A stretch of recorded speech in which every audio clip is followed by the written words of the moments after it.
If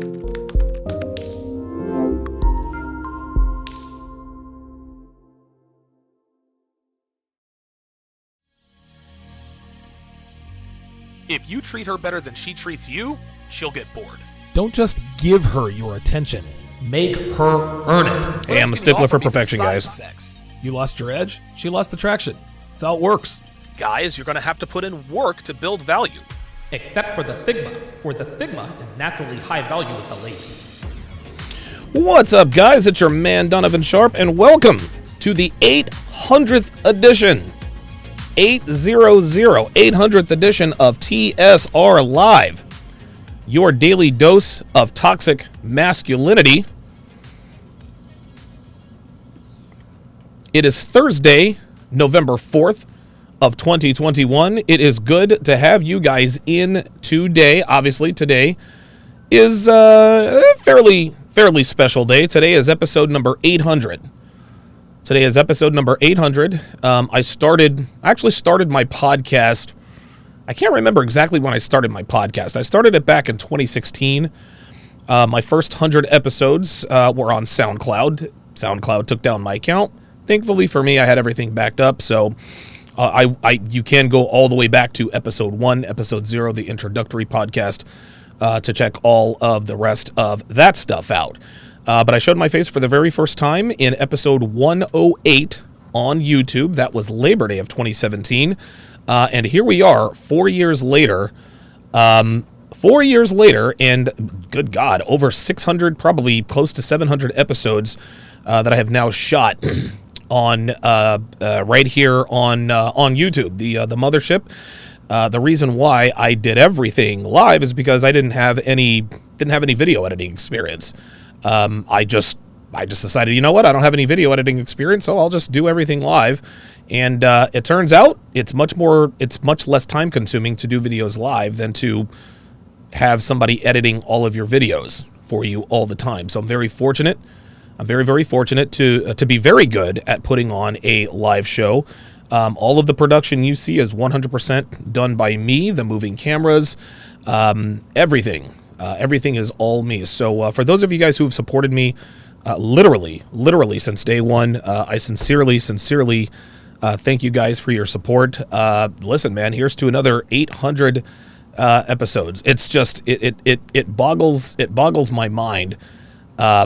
It really boggles the mind that I've done 800 of these. It's insane.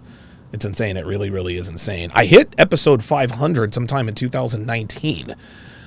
So yeah, it appears I'm doing about 200 episodes a year, which is just a breakneck pace. But at any rate, I appreciate each and every one of you guys, all of my subscribers, all of my members, all of my patrons, everyone. And listen, man, you guys have seen me through literally through thick and thin.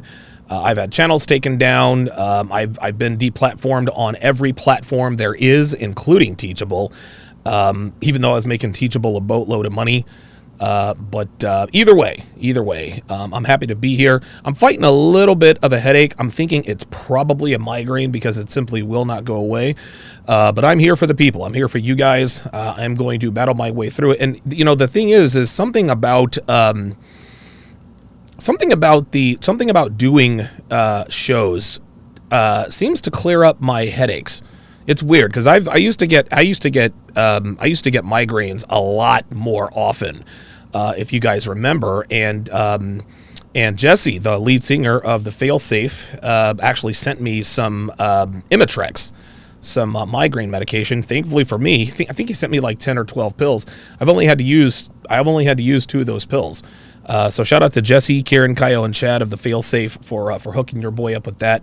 Who knows? I might start, playing some, featured artist on the show like I used to, kind of take it back to the old school. As always, we are streaming live to multiple platforms: Facebook, mgtow.tv, manosphere.tv, DLive, YouTube, Twitch, and of course in crystal clear high-resolution 4K to SharpeStream, which is where I stream all of my premium content for free on the app, which can be downloaded for Android or iOS at sharpestream.com. Quick announcement-ish. Devin is actually working on a She's working on a software. She's working on getting software that will allow me to stream to all of the platforms that I'm streaming now, as well as, I think, Apple TV, Amazon Fire TV, and I think Roku. So we're looking to add even more platforms for this simultaneous megacast. So and we'll probably roll that out. Right around the beginning of the year. So stay tuned for that. We're certainly going to be adding. We're going to be adding a lot more platforms, a lot bigger platforms as things move forward. So, however you're watching, wherever you're watching from, thank you for making the Sharpe Reality Live a part of your daily routine. For those of you who are watching me for the very first time, my name is Donovan Sharpe, and I specialize in decoding and translating female communication, both verbal and nonverbal, for the express purpose of showing men what women are really thinking and what their true intentions are. Now, I do this by breaking down videos, podcasts, articles, dating shows. I do it all live and in real time, which is something nobody else does. In the last 7 years, I have written over 200 articles and 9 books, soon to be 10, because my latest free ebook, is going to be released tomorrow. I'll give you the details of that later. I have live streamed almost 40,000 hours during that same time span and have put out tens of thousands of hours of content on just about every platform out there. I have over a dozen video courses designed to help you on your path to dominating life, which includes self-improvement, selecting and training the right woman, accurately decoding female communication, and much, much more. I have been in this community since 2014. I didn't grift here. I started here. So anyone who calls me a grifter simply isn't doing their research. Kevin Ray Wilder can go fuck himself. That's right, Kevin. Go fuck yourself, Kevin Ray Wilder. That kid's a grifter. Anyway, now I just gave the kid content for like 3 weeks because that's all he does is talk shit about men better than him. Anyway, I have collaborated with some of the biggest and most respected men in this space. Guys such as Rollo Tomasi, Alpha Male Strategies, Kevin Samuels, Alan Roger Curry, Roosh V, Myron Gaines, Illimitable Man, Better Bachelor, Everett Overton, Coach Greg Adams, Aaron Clary, and many more. My goal is helping men just like you become the very best versions of yourselves by teaching you the ins and outs of manhood, masculinity, self-improvement, and dealing with women from a position of strength and knowledge. The reason why I am qualified to teach men about masculinity is because I am a self-made man in every sense of the word. I was raised. Shout out to Edwin Hopkins Sr. Didn't teach me a goddamn thing. I had to learn how to be a man on my own. I made a lot of mistakes along the way, but through it all, I have built I am now running my third successful business. I am in what appears to be a solid long-term relationship. We'll see how that turns out. I'm more financially stable than I've ever been in my life, and I did it all on my own. Nobody taught me anything. Yes, I did have some help along the way. Guys like, Kevin Samuels, who we sort of mentored each other along the way. Then he sort of turned into my mentor. Joe Trainham, Damon Lindley, who taught me on the sales side. But by and large, guys, nobody taught me how to do what I do. And so if you're going to get advice on how to become a man, become a self-made man, listen, man, take it from somebody who has made every mistake under the sun, who has been good God, back in 2009, I was literally homeless. I came back from all of that to accomplish everything that I have accomplished now. So please, guys, if you like the channel, if you like the content, hit the subscribe button and share this content with anyone who pees standing up. Shout out to the snipers on the Sharpe stream side, Geeky Anomaly, Hell Fong, Dre Raven is in the house, Apollo 137, J Blaze 11, Damian Hanma, Slapduck, and J Mac, of course, and the lovely and talented Devin. Shout out to the sharpshooters. The sharpshooters on the YouTube side. Smoke Some with Loop says, let's go. Stephen White, Joshua Mays, Dre Raven, Double Dippin', Dr. B84, Mario Chichmanov. I hope I'm pronouncing that correctly. Juan in Chicago. Robert Eliezer is in the house. Good to see you in here as always. Clifford Charles, been a while since I've seen you. Good to see you in here. Slam Bright, welcome to Chat Privileges. At Slambright to welcome Slambright to the TSR family. If you would, Slambright, put in your age and location. As a matter of fact, let's go ahead and do an age and location check. Everyone put in the chat how old you are and where you live, city, state, whatever the case may be. Whiskey Sigma also welcome the chat privileges. At Whiskey Sigma to welcome him to the TSR family. So it is good to see you all in here again. Age and location in the chat. For example, 44 Philadelphia, PA. This is how communities of like-minded men are built. You never know. One of these guys in the chat could literally live right around the corner from you guys. I have a fantastic show in store for you today.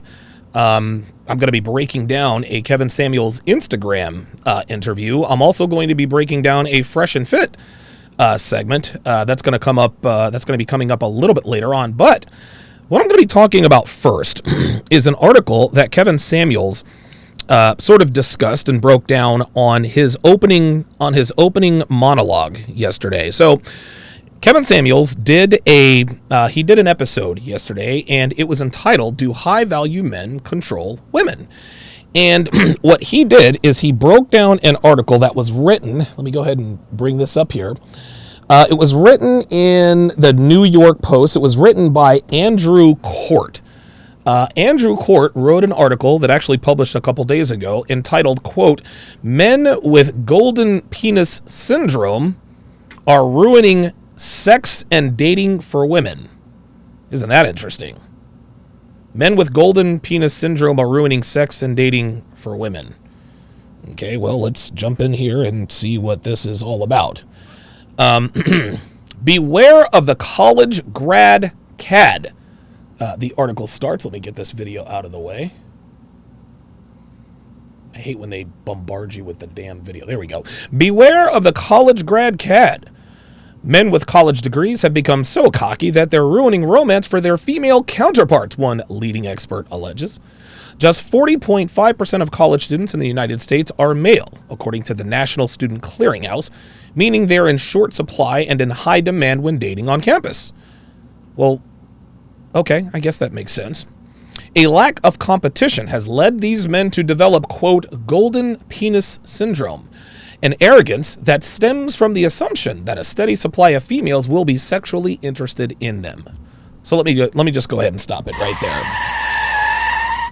Golden penis syndrome, he calls it, a, quote, arrogance that stems from the assumption that a steady supply of females will be sexually interested in them. Around these parts, we call that the abundance mindset. You know, it's interesting. Women control the dating market. They control access to sex. We say this all the time in this community. Women control access to sex. We control access to relationships. Well, if there's no sex, there's no relationship. So really, women control access to sex and relationships. Am I right?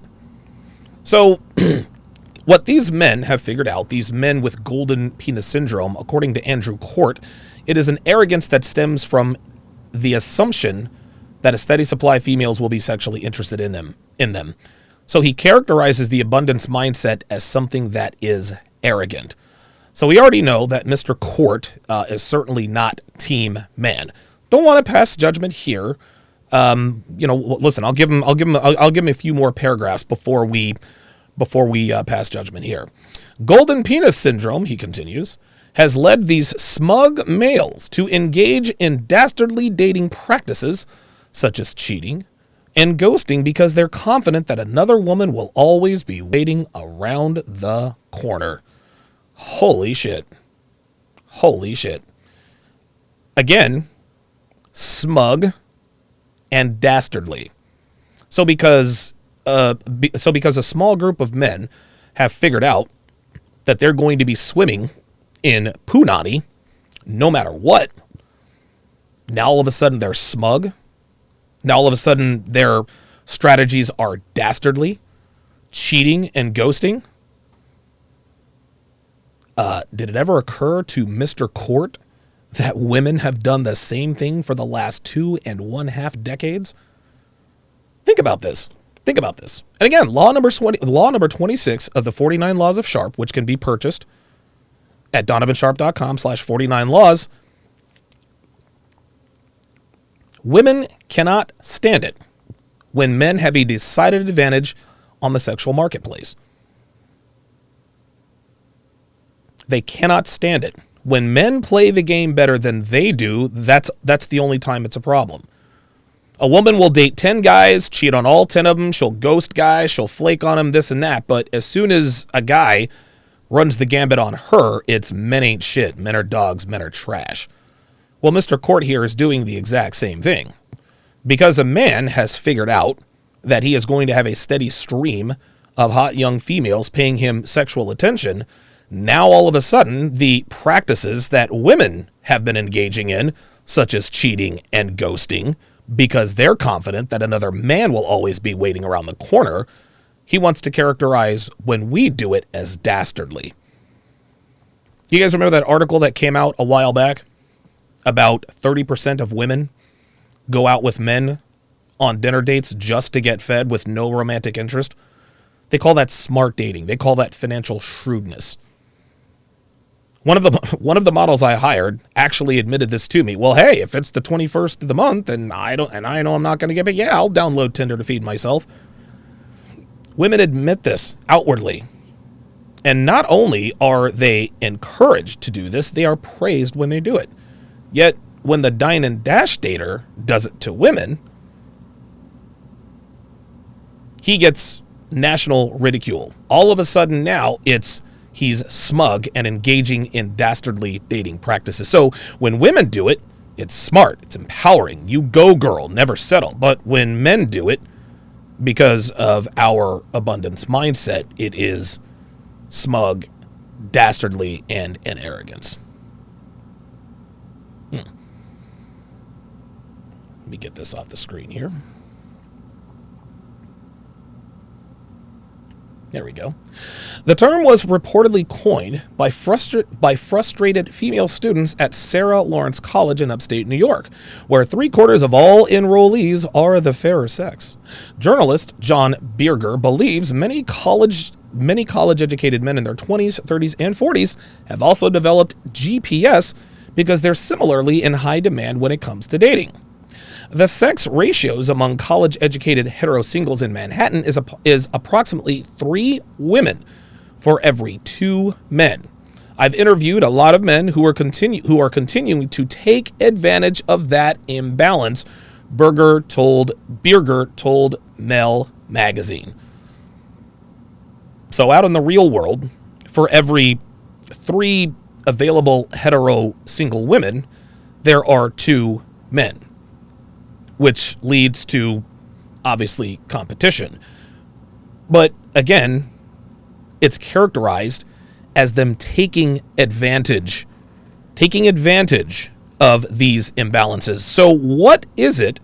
What do you characterize it as when women themselves take advantage of all the thirsty guys on Tinder when they're swiping left and right until their fingers bleed? Clearly, the ratios on dating apps are skewed in favor of women. Nobody's complaining about that. Nobody's complaining about the fact that most men strike out every single time on dating apps because, well, women have a lot of options.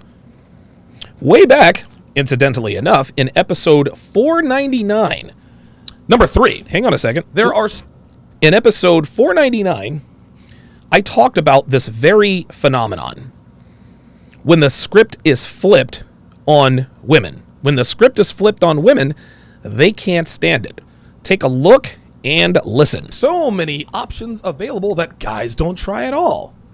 She says it's like sitting there with a huge menu in front of them, and it's so overwhelming that they cannot decide what to eat.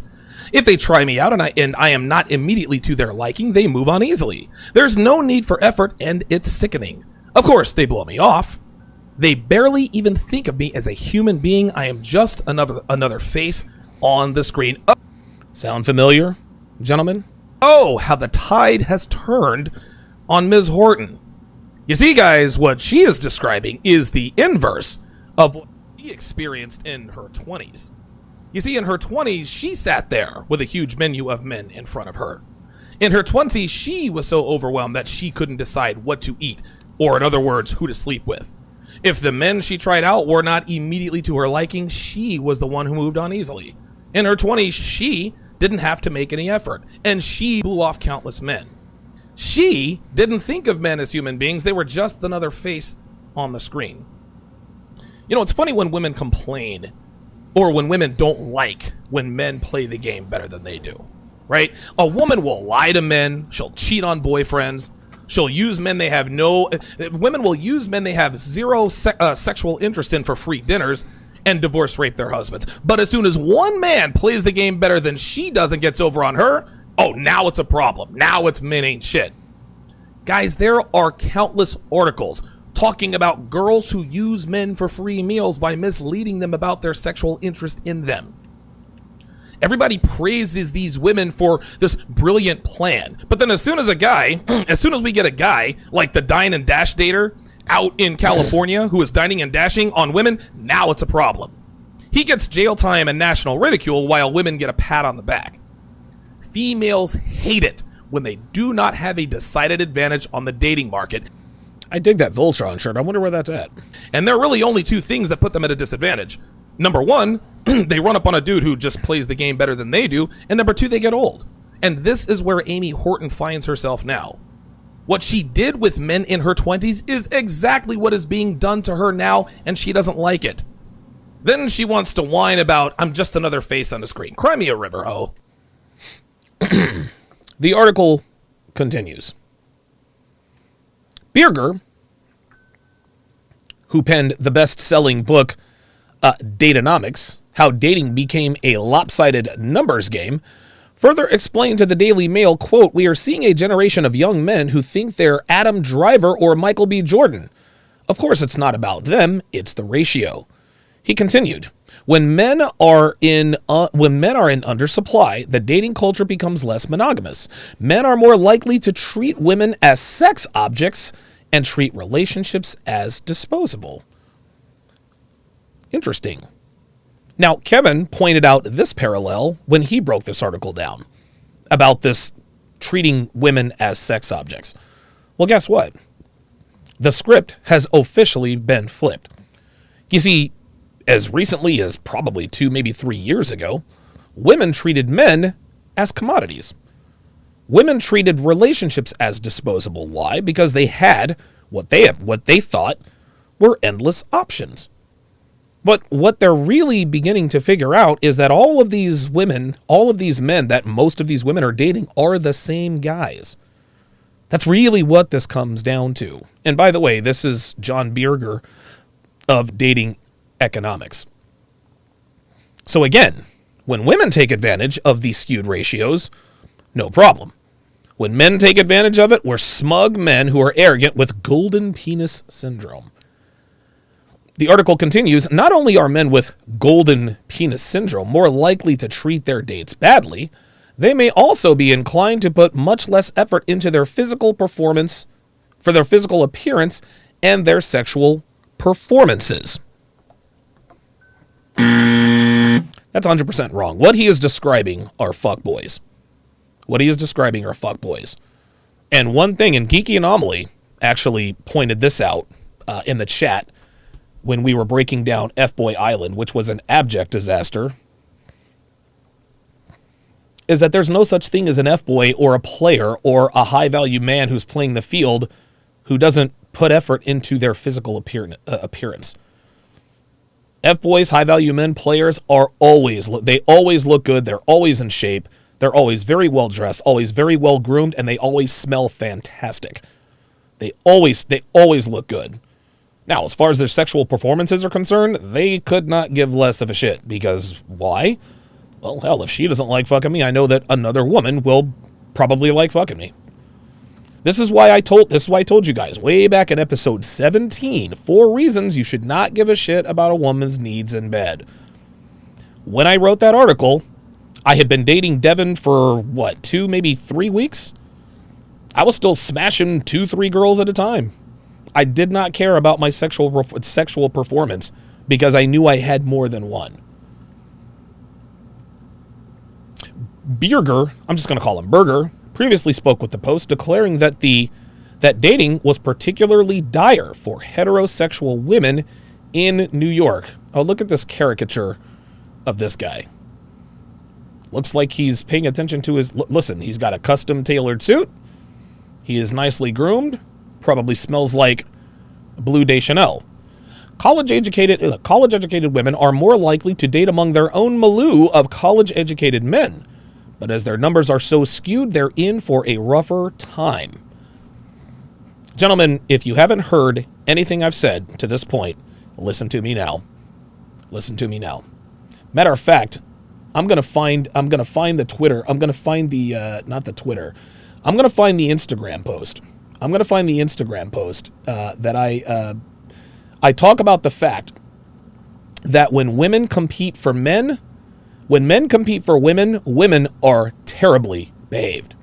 They're terribly, terribly behaved. Oh, here we are. Let me see if I can find it here.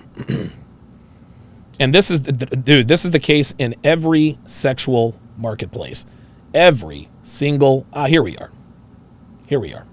Nope, actually, nope, that's not it. Even though that's very true. Even though that is actually very, very true. Let me see if I can find it here. I should have had this up, but it is what it is. When women compete for men, they are on their best behavior. When men compete for women, women are on their worst behavior. Case in point, The Bachelor and The Bachelorette. Women on The Bachelor, when they are competing for one man, okay, I can't find it, doesn't matter. When women are competing for one man, they're docile, they're feminine. Now, of course, behind closed doors with the other women, they're always catty. But around the men, women behave themselves very, very well when competing for men. But when men compete for them, they act like Hannah Brown, who basically fucked every contestant on the show and then wondered why she didn't get engaged. Berger told the Post that the imbalance is also exacerbated by New York's large population of gay males. Oh, did not see that coming. Some 9 to 12% of men in Manhattan are gay, according to Gary Gates, a demographics expert at UCLA's Williams Institute. But Berger had some trusty advice for female singletons seeking to settle down. Be cautious of the college grad cads. He says, quote, I would be very wary of guys who have remained never married into their late 30s and 40s, he explained to the Daily Mail, especially the better looking ones with good jobs. These men are having too much fun playing the field. Too much fun playing the field. So when we're having fun playing the field, it's a problem. We're just having too much fun, right? He also advises women to be assertive when pursuing romance, stating, quote, fact is, men like women who like them. Also, a man is much less likely to take advantage of a woman who puts herself out there. Well, he actually spoke a nugget of truth here, guys. We like women who like us back.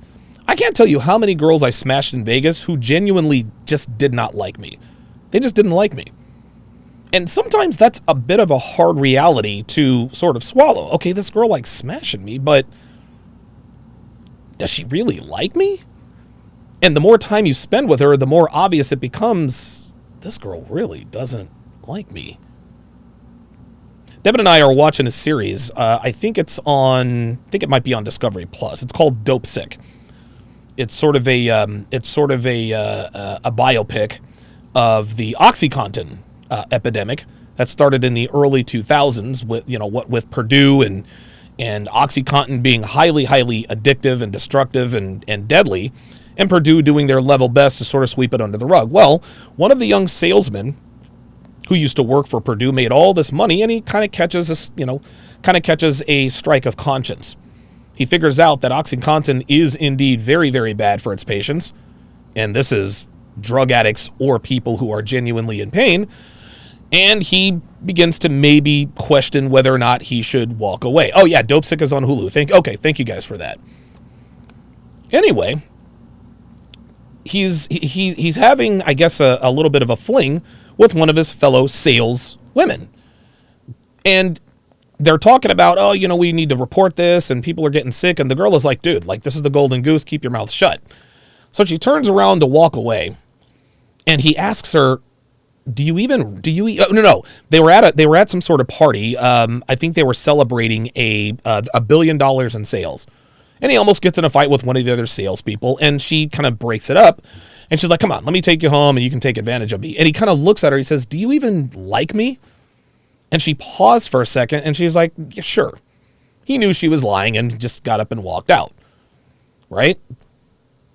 Men, we like women who like us.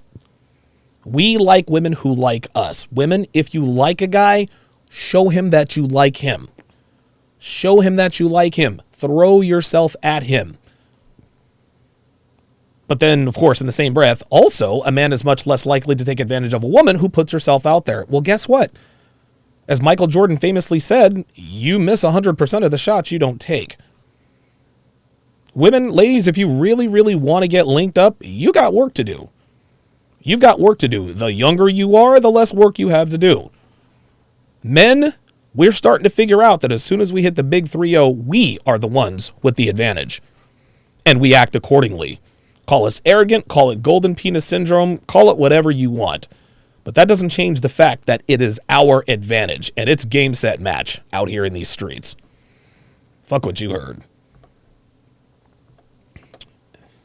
All right, very good. 751 people watching, only 252 likes, guys. Let's keep the engagement up over 50%. Let's get me to 300. Let's get me to 375 likes, according to my math. Half of 750 is 375, I think. Not a mathematician. So, guys, if you would, get the likes up. I would greatly, greatly appreciate that. Jay Woodyer Jr., $2. With the $2 super chat, says 43, Nashville, Tennessee. Congrats on 800, bro. RIP, RPM. Appreciate that. I've heard that Nashville is like sneak tip, one of the coolest, best places to live in America. It's like one of America's best kept secrets. Stephen Ortiz, $20 super chat, says, oh boy, mediocre, idealizing sucker, read that backwards. Somebody decode that for me because it's probably very funny. Salambright, $5, says abundance mindset for a man is the masculine equivalent of, quote, secure the bag for women. Women do it, stunning and brave. Men do it, it's the patriarchy. Ice Dragon Kid says winter has arrived. Yeah, a lot of bitches when I was in the hospital with COVID. Winter came early for him. Yeah, it did, but now it's spring. Fuck off. Kenny Warren, $5, says, not getting notifications for your lives, but I really enjoy your content. I donate to Kevin Samuels and Coach Greg Adams, so I'll step up here too. So here's another. Appreciate that, Kenny. Appreciate that, Kenny. Yeah, guys, if you want to follow the directions on the screen. Right now, YouTube is they're in the middle of purging a lot of the accounts. So everybody's losing subscribers because what YouTube is doing is they're going in and they're unsubscribing people who haven't watched a channel that they're subscribed to, which makes perfect sense. So usually about once a month, I will send out a push notification to remind you to subscribe to the channel, and then of course enable, like it says on the screen, go over to the bell, click the bell, and go down to all. That will let you know when I go live on YouTube. You can actually get another layer of notification by signing up for the SharpeStream mobile app. It's available on sharpestream.com, iOS or Android. Enable push notifications, and the SharpeStream app will let you know every time I go live on any platform. So make sure you resubscribe, make sure you hit the bell. If you can't rely on YouTube, and a lot of people are saying they probably can't, simply download the SharpeStream app and enable all notifications. My new ebook actually drops tomorrow, so pay no attention to that. Drops in 2 days. 14 questions she'll ask on the first date and how to correctly respond. This is my 10th book. It is brand new. It is going to be absolutely free. If you want to be the first to get it, if you want to be among the first to get it for free at 10 o'clock a.m. Eastern Standard Time, 10 o'clock a.m. Eastern Standard Time, 7 a.m. Pacific. Go to donovansharpe.com/newsletter, plug in your very best email, and the book is yours. as of tomorrow at 10 a.m. Eastern, 7 a.m. Pacific. Sin 3232, $5. Appreciate your hard work. Keep it up. Thank you very, very much.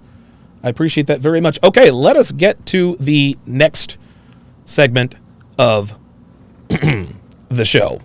So, Myron and Fresh, the Fresh and Fit boys, did a live stream last night, and I forget what it was about. But during that live stream, they asked the ladies 2 questions. They said, "Okay, what do you expect from a guy on the first date?" The second question they asked is, "What do you bring to the table to a guy on the first date?"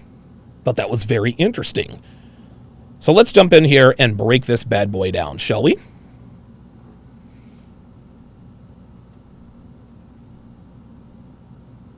So, ladies, on a first date, what are you expecting?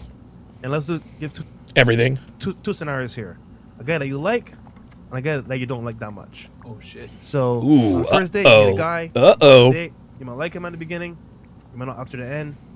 What are you expecting to happen on that date? We'll start here with We'll Miss start- Pop Block.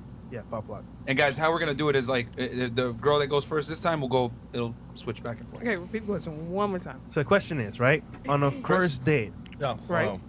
Too late. what are you expecting from a guy? A great introduction. Okay. That's the first thing that I like. Your appearance is Oh, I thought. is just every. Okay, that's fair. She wants to see that you take good care of yourself. Fair enough. Things should just give off an aura of just great energy. By the way, this bitch can freestyle like nobody's business. Not a very feminine trait, but entertaining nonetheless. You shouldn't come up to me and just like, look, So, Then if you look, I'm gonna give you a attitude. So dress well. Yeah. Fair enough. Anything else? Well, dancing. no. Lock it. Clutch, bitch. Not to say you should have like, you should flex, but you should come at your best. You feel me? It should always be like different. So the first introduction should be the first, like the best. Listen, So for every she's being honest. She's being very honest, but this girl is not very feminine at all.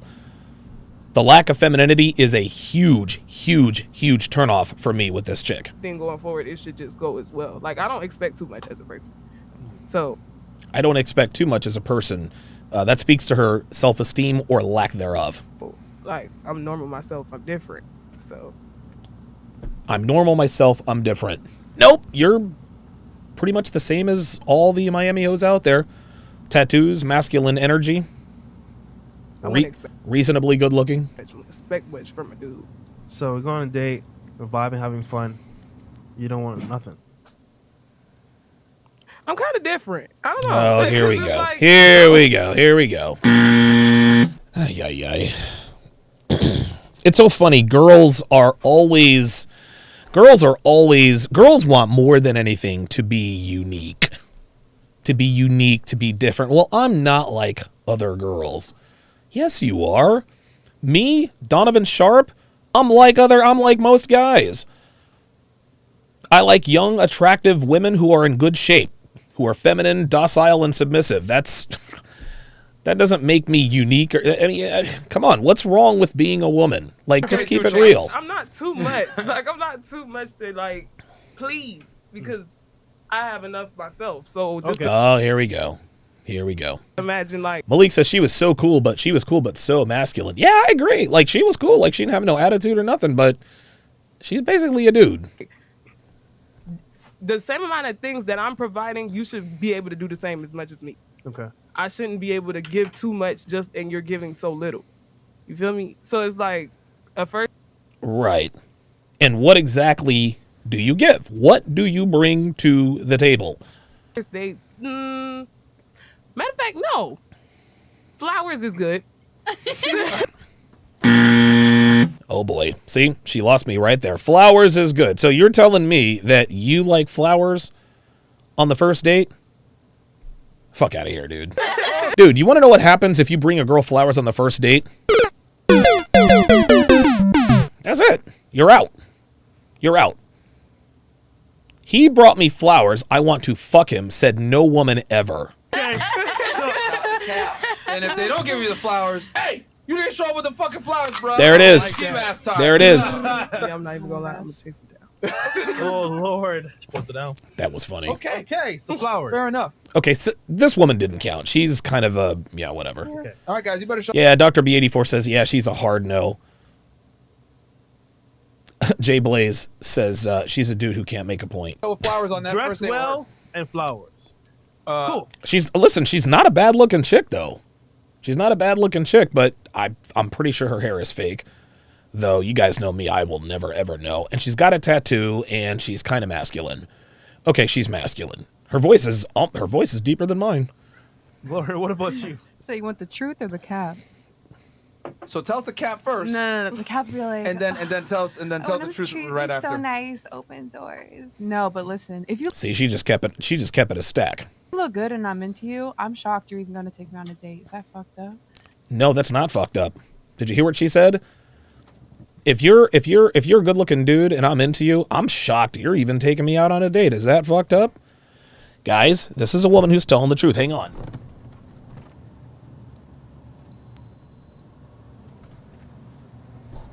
This is a woman who's telling the truth, okay? This is a woman who understands the inherent value of high-value men. That's what she's literally saying. She is telling you, hey, I don't really deserve to be out here. And Lauren is pretty, but she's got a little too much fat for my taste. I don't know. I don't know what her IG is. I might pull up her IG a little bit later if I have time, but I got to get a look at the midsection. Because if you tell me where to pull up, I'm gonna pull up. If I'm gonna be 100% honest. Damn. So Lauren's a hoe. Got you. Okay. Yeah. If you look good, you look good. I mean, he opens the door, doesn't. I don't care. He's still fine. I mean, that's the right answer. Uh-oh. That's a white girl.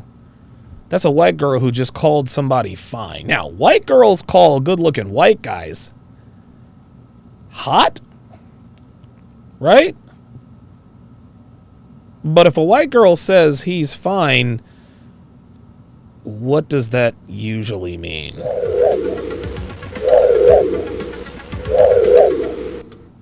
She fucks niggas, y'all.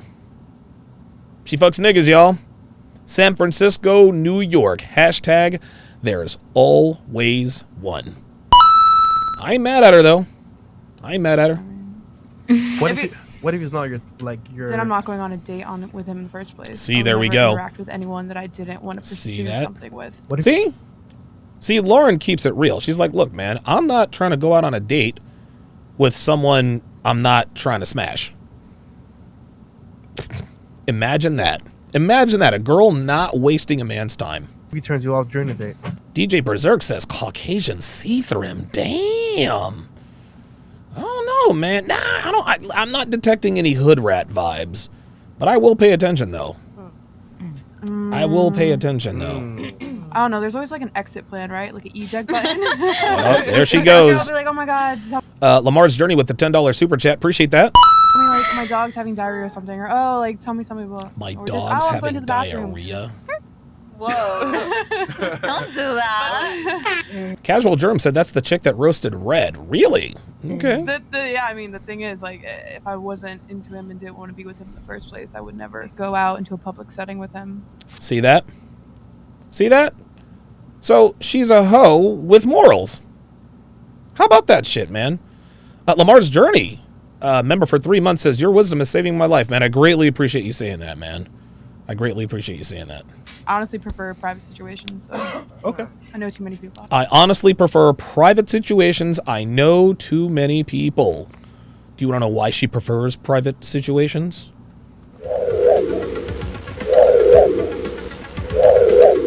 She fucks niggas, y'all. And she knows that in order to have chance with white guys into the future, she can't be seen in public with niggas.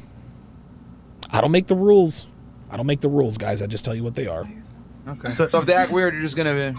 Yeah, Clifford Charles says her colloquial style is black-centric. I believe it. Oh yeah, there's always an exit plan. Because at the end of the day, you can just leave and block them and never say shit again. Fair enough. Okay. Wow, So Lauren is honest. I mean, yeah, I'm usually speaking to men of like, I guess you could call like your high value man. So BBC. it's listen. Super So tall. it's Niggas.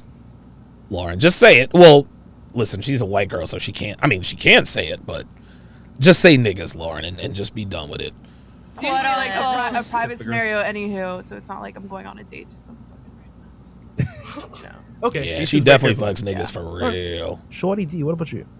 So, I mean, at least from the first day, obviously I want to be treated like a lady, you know? Okay. So she says, on the first date, obviously I want to be treated like a lady. Okay. That may be all well and good, but you need to, you got to prove to me that you are worthy of being treated like a lady. You see, women automatically assume that if they show up, they're entitled to be treated like a lady. Wrong answer. You see, back in the day, yeah, of course. You know, you take if you're taking a girl out with her father's permission, yeah, treat her like a lady because you know she has been raised to be a wife by her mother and her father. So you treat her like a lady. She's already got the pedigree. This chick does not look like she likes to be treated like a lady. Woo me, charm me, show me your personality, you know, so I know if we have the chemistry to continue further. And I guess I just want to be able to read that person, you know, to know what I'm dealing with, because it's no longer, oh, I have 3 months to get to know this person. No, I don't have that type of time. Like, I damn, she just kept it real. There, not maybe like, you know, the extra stuff that may not apply, but like who you are as a person. Oops. What's your day-to-day look like? Do you have any kids? Do you got any crazy exes still? Interesting. Interesting that she is asking these sets of questions. She just asked a couple of questions that are in my new ebook, which will be dropped tomorrow. 14 questions she'll ask on the first date and how to correctly respond. So Cardi C, as you guys are calling her, is kind of giving up the game. Let's continue. On your tail. Am I going to be in trouble for messing with you type of thing? See, there we go. And ultimately, I'll decide right then and there if it's worth pursuing romantically or even as a friend or just deading it right then and there, to be honest. So basically you want info just to kind of figure out, okay, is he worth the time? Is he worth my time? Yeah. Okay. You want a nice guy? Is Can you he show up worth without my Tim's time? date or You anything kidding me? Yeah, Oh my god. What I think is most important, right, is like... Oh, that's the Nina the Pineapple chick. Doesn't she? It depends if he has the sense to where we're going. So, like, if you tell me, okay, we're going to go on a date, but we're just going to go, I don't know, for ice cream and watch a movie. All right, I like fit. It's cute, you know? Jeans, nice tee, clean kicks. All right, nothing major. New York! Uh-oh. Let's rewind that one more time. We're just going to go, I don't know, for ice cream and watch a movie. All right, I like fit. It's cute, you know? Now listen to this. Jeans, nice tee. Jeans, nice teeth. Clean kicks. All right, nothing major. Jeans, nice teeth, clean kicks, nothing major.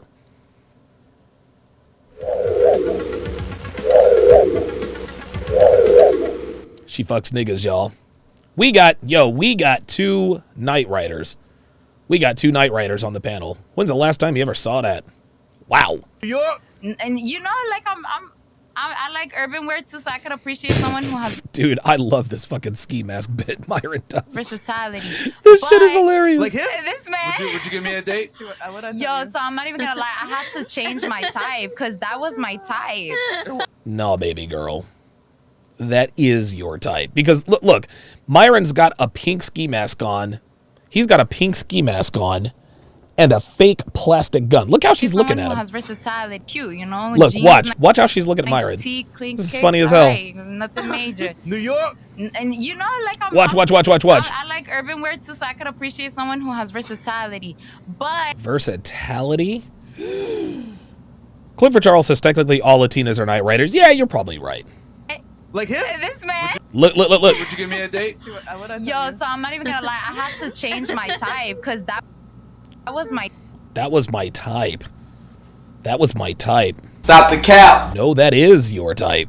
That is your type. Look at her. She's looking at him. Looking at him like a steak. Type. It was. That was my type. I like the bad boys, but the bad boys wasn't good for my heart. No. How about that? Yeah, she's in the gangbangers. She's in the gangbangers, y'all. New York. He's like, oh, what? Yeah. She's into gangbangers. Does this also mean she got a run on her? I had to switch it up. So if a guy approached you like this, like, hey, you want to go on a date, you would tell him no? Before it was like, Look, she can't tell him no. were you taking me? Like, I'm a little interested, but like not. Oh my God, I'm a little interested. Myron is in a fake getup, and she still can't stay away from the bad boys. I was just like, no. Look at her.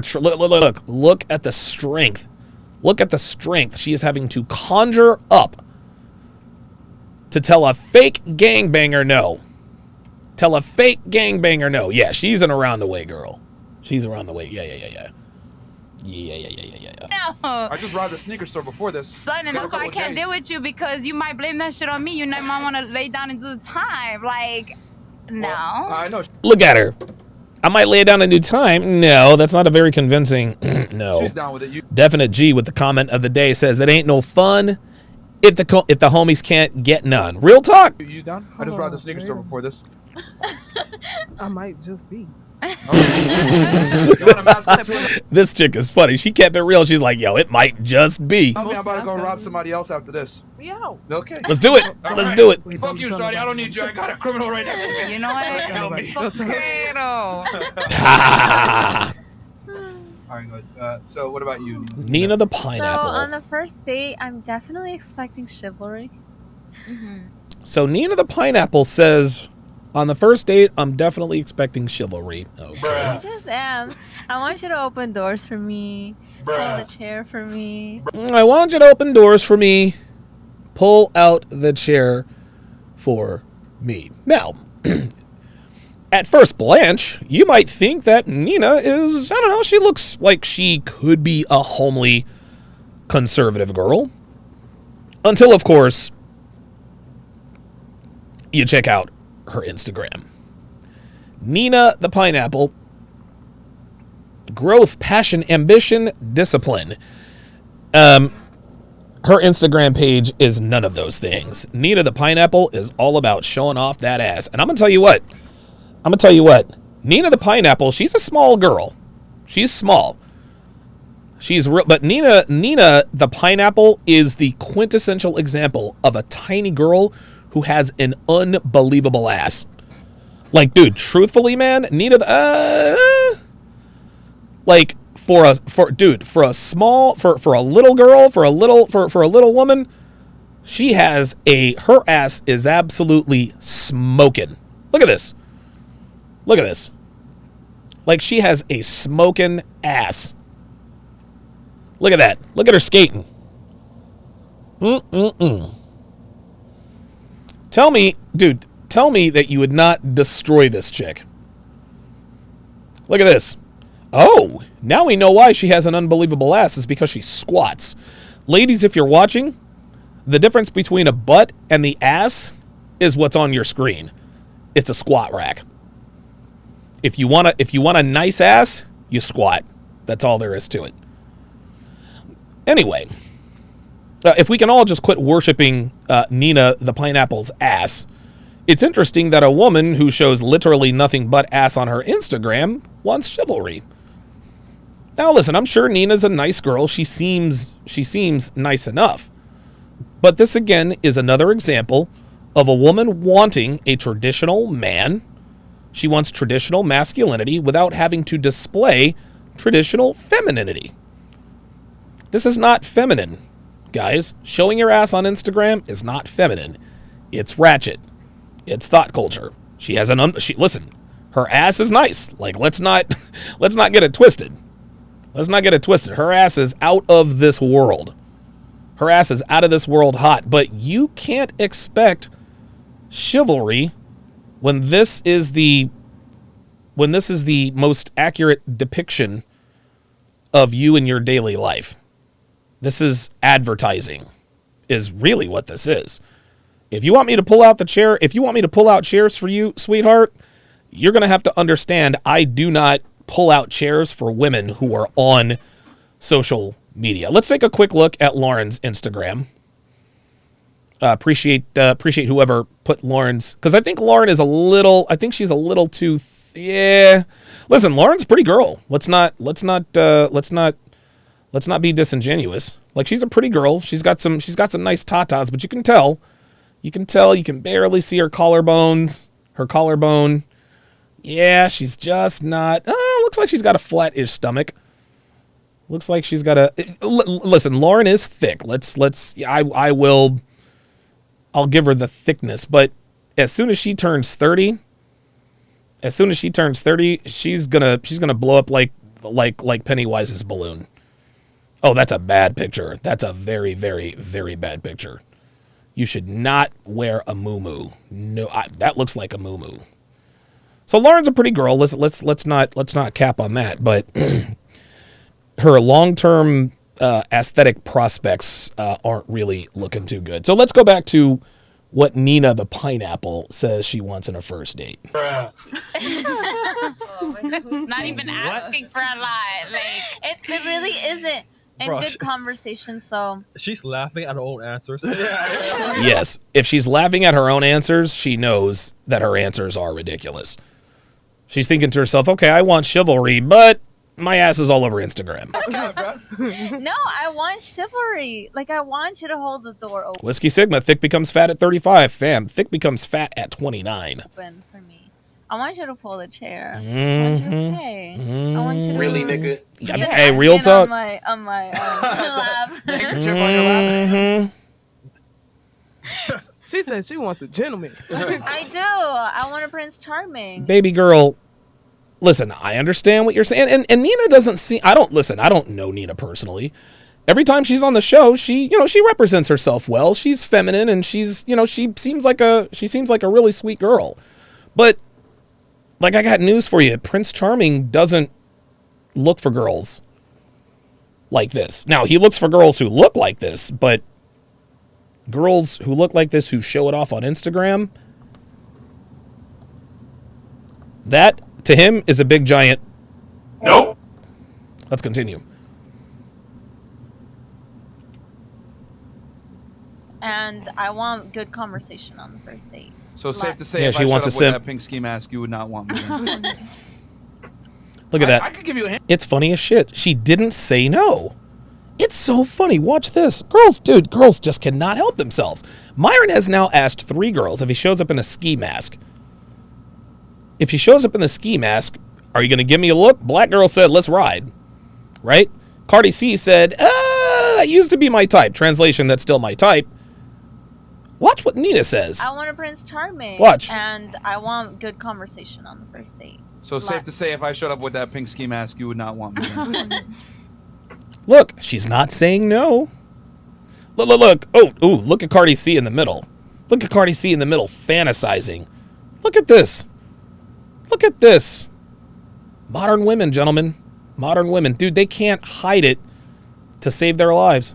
I could give you a hint. Look at Cardi C. She's like, oh my God. Honestly, the only way Cardi C would ever give Myron any play is if he did wear the ski mask. Jiff that I stole from someone else and put on your lap for you. There are men out there that would Look at them giggling like schoolgirls. buy her bathwater, so. Yeah, I know. What? Nina That's has some gross. options over here. Yeah. Niggas have been waiting. Yeah, like, y'all been saying. it's about time. Now you're single. I'll do whatever it takes. Yeah. Oh, wait a minute. Nina's single? I thought she had a boyfriend. That's- The last time I thought she had a I boyfriend. want good conversation to happen. So a lot of questions, whether it's coming from you or from Bruh. She doesn't want good conversation. She wants good dick. Like all young, hot girls. Wasn't your ex-boyfriend a gentleman, though? Wasn't he a nice guy? No, he really was. He was There you go. See that? You see that? Myron just pulled her card. Wasn't your ex-boyfriend a gentleman? Yeah, he was. That's why he's your ex, sweetie. Straight from the horse's mouth, guys. Do not listen to what these hoes say. Watch the choices they make. What women say and what women do are 15 different things. Let me tell you. Zimzilla99 with the $10 super chat says, any woman who claims to want chivalry has no concept of the word or its actual meaning. I doth think the harlot protests too much. Forsooth, thou shalt not keepeth. Oh my god. Yo, my man Zimzilla went King James version. That's funny as shit. Dude went King James. He's amazing. Beautiful person. But... Beautiful person, but not with him anymore. And he lost you. That's why he's single now.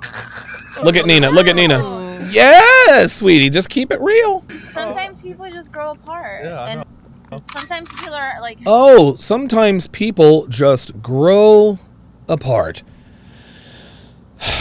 I'll tell you what, man. This is like a 3-1 fastball right down the middle. Sometimes people just grow apart. You know, I covered this. I cover this in my Womanese series. And if you look at Lauren, you can tell she knows what this really means. When women say, we grew apart. Watch and learn. We grew apart. I cheated. A woman will never come right out and say, I cheated. She'll sugarcoat it with something nebulous like, we grew apart, as if to imply that it magically forced her onto another man's dick. When a woman says this, it means she cheated, period. DonovanSharpe.com/womanese to get the video, audio, or written version. Over 600 translations, just like the one you saw on your screen. happier apart than they are together. Yeah. That's why you don't be a nice guy, guys. There it is. See that? See that? Fair enough. Okay. He knows. Anything else, Nina, you want to say to that? Yeah, follow me on IG. Yeah, chivalry is not dead. Oh my god. No, chivalry is absolutely dead. And women like you killed it, goddammit. It's so funny. Like, she says chivalry is dead as she just giggles. What about you? What was the question again? Yeah. Oh my god. Okay, so this chick is an airhead. She's an airhead because she's a pothead. Women like this who smoke as much weed as she purports to smoke, she's gonna end up just watch. Stupid. Okay. Okay. So on a first date, what do you look for from the guy? I mean, I would say the same thing. I like chivalry. I like if you pick me up, you have a blunt. Whoa! Whoa, whoa, whoa, whoa, whoa, whoa, whoa, whoa, whoa, whoa. I like chivalry. I like if you pick me up, you have a blunt. What? Not the the bad shit, the good shit. You know, I'm pretty simple. I like to eat food, smoke weed. Oh my god. Oh wow. Not a weirdo. You know, there's some weirdos out here Facts. trying that out. Why are you being weird? Me? Okay, so this chick is a basic bitch. That's a basic bitch, guys. The woman you're seeing on your screen is a basic bitch. Stay tuned, guys. The Kevin Samuels interview with the woman who says that she's never been average is coming up soon. You're supposed to get married. But Oh I my don't know, God. it's Miami, so I don't know about So you want a good time and a blunt? a couple No, she wants a blunt and a good time. blunts. Couple blunts. Okay. Okay. Unbelievable, dude. Interesting. Unbelievable. That was a very Now, let's reverse this.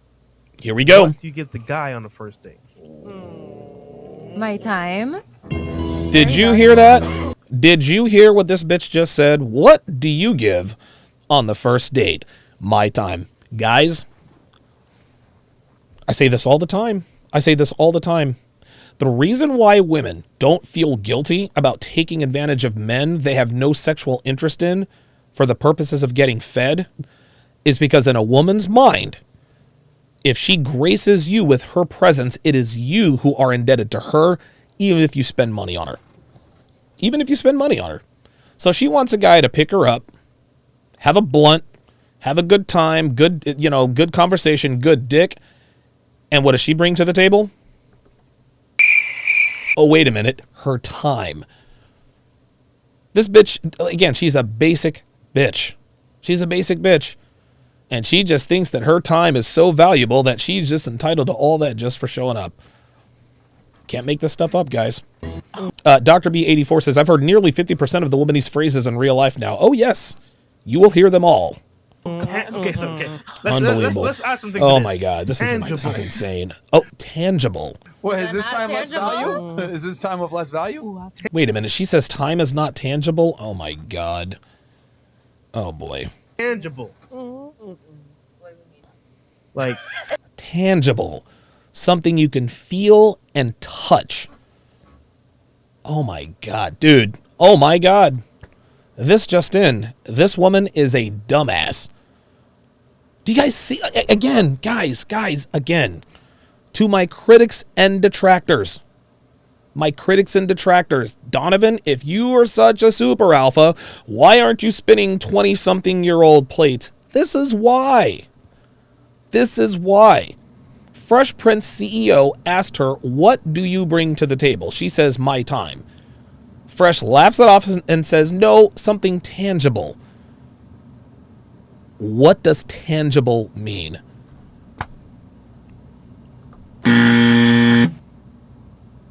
Like, I don't... It doesn't get any dumber than that.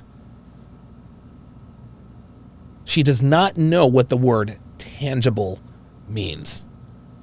Nina's looking at her like, bitch, really? not just like mean? time and space and wind. What do you bring to the table for him on the first date? On a first date? Don't you think it's too soon? For what? Oh my Nigga, God. we met for a reason. The bitch is high now. I think someone else should go first. I'll go first. I don't know the answer yet. Oh my God. So the answer is nothing. Okay, you said you want a guy to bring you a blunt and good time, right? What do you bring him on a date? I'll bring him a blunt too. Well, I don't need you to bring me a blunt if I got my own blunt.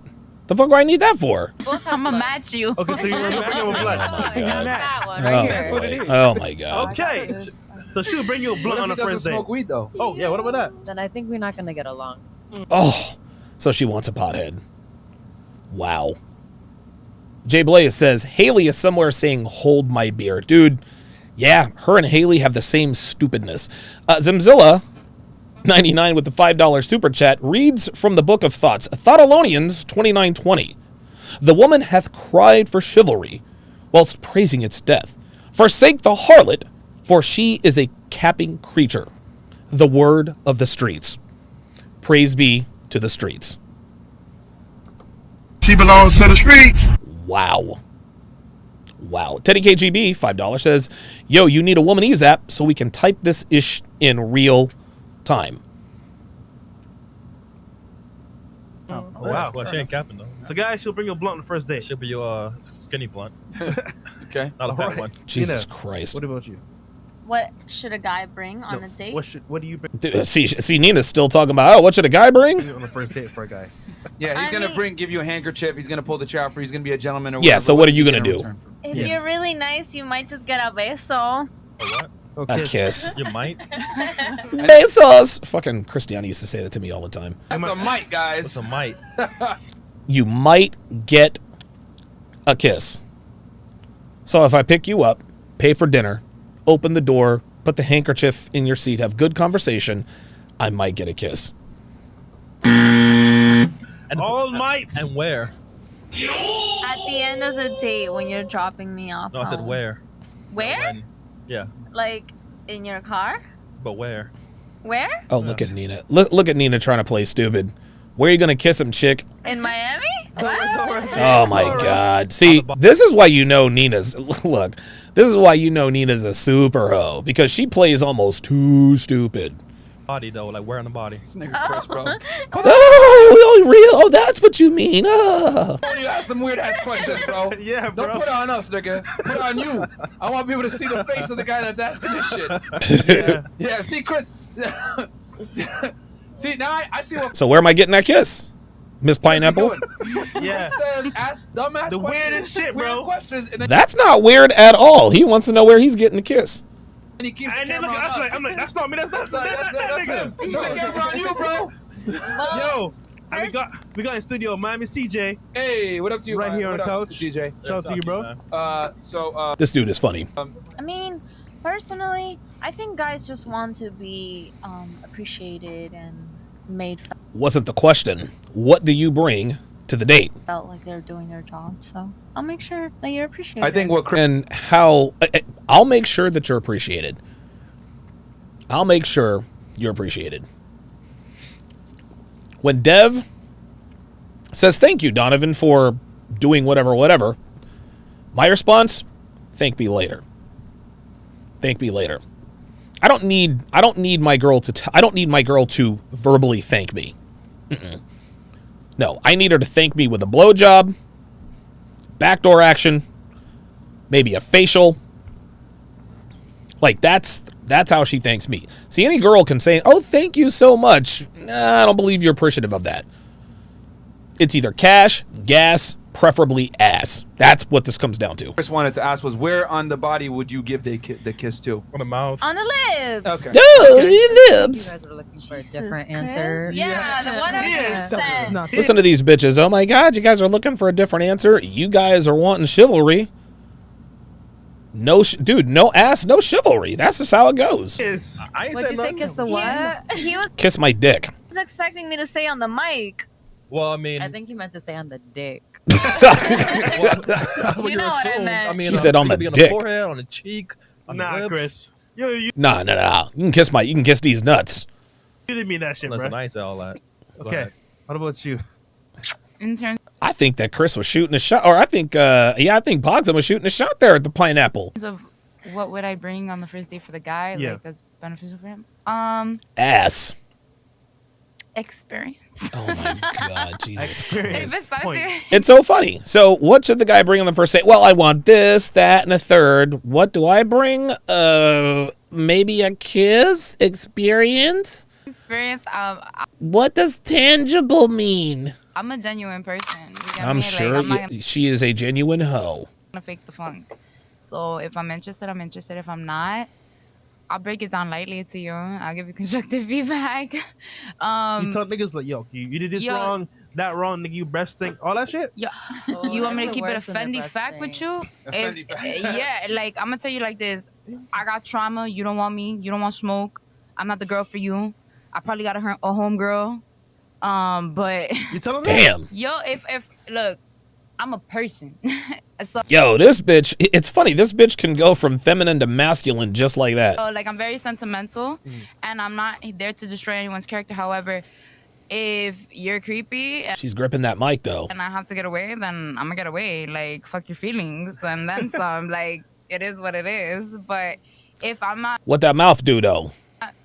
you know, besides my time, my Lamar's Journey says, man, this is what our sons have to pick from? Yep. Unfortunately. energy and just my real feedback, like, what more, like a lot of the ladies were trying to say, can I do? Because I'm showing you who I am on that first date. Oh. So, you want me to show you who I am, right? And you want me to pay for the and you want me to pay for the meal, and you want me to be chivalrous, open the door, put the handkerchief in the lap. You want all of that, but you're only going to show me who you are. I think we're doing too much, even Oh my trying God. to maybe do Oh my anything God. further on that first. Oh my God, I think we're doing too much. Guys, this is what you're up against. This is what you're up against. These women expect you to pick them up. These bitches expect you to pick them up, have a blunt, be interesting, be conversational, give the good dick, and this bitch has the gall to say, listen, we might be actually trying to do too much by trying to bring something on the first date. These are the women we have to deal with, guys. This is why channels like mine exist. Date, because it's a first impression and we're getting to know each other. Mm-hmm. But you know, we grown, and you know, it depends on your dynamic. It depends. So you can tell. What's up with you? They know what her drug is. Oh, now Myron's got the ski mask and glasses on. On behalf of the ski mask gang, that is not enough. If I'm gonna bring a bag of money that I just stole from someone, I need more than that, Cardi. we could spend the money together. He said, Cardi. If you The brought fuck? the bag, but you bringing it back to me, so like let's just spend it together. I don't have Oh to spend my it alone. God. Your hard work didn't go unnoticed. Nah, bro. Do I go get an exchange? You know what she gonna do? She not she Pick gonna, your lying. outfit. she gonna freestyle. She gonna freestyle for you. Freestyle. Yeah, I'm freestyling Yeah, tonight. get- Okay. Right now. Right All now. right, go for All right, all of that's irrelevant. I think we've made the proper point. Basically, these bitches ain't bringing nothing to the table. Wow. Malik says, objective feedback on a date. This is amazing. Dre Raven on the Sharpe stream side says, just bring your ski mask and peace on a date with her, and you'll have a good time. I'm trying to tell you. Listen, she told us what it was. Knock over a liquor store, knock over a shoe store, steal some Jordans. And the ass is as good as yours, really. Yeah, Hellfong says 2 hands on that mic. You noticed that too? You noticed that too? All right, let's get to the main event. Let us get to the main event. So, I was going to break down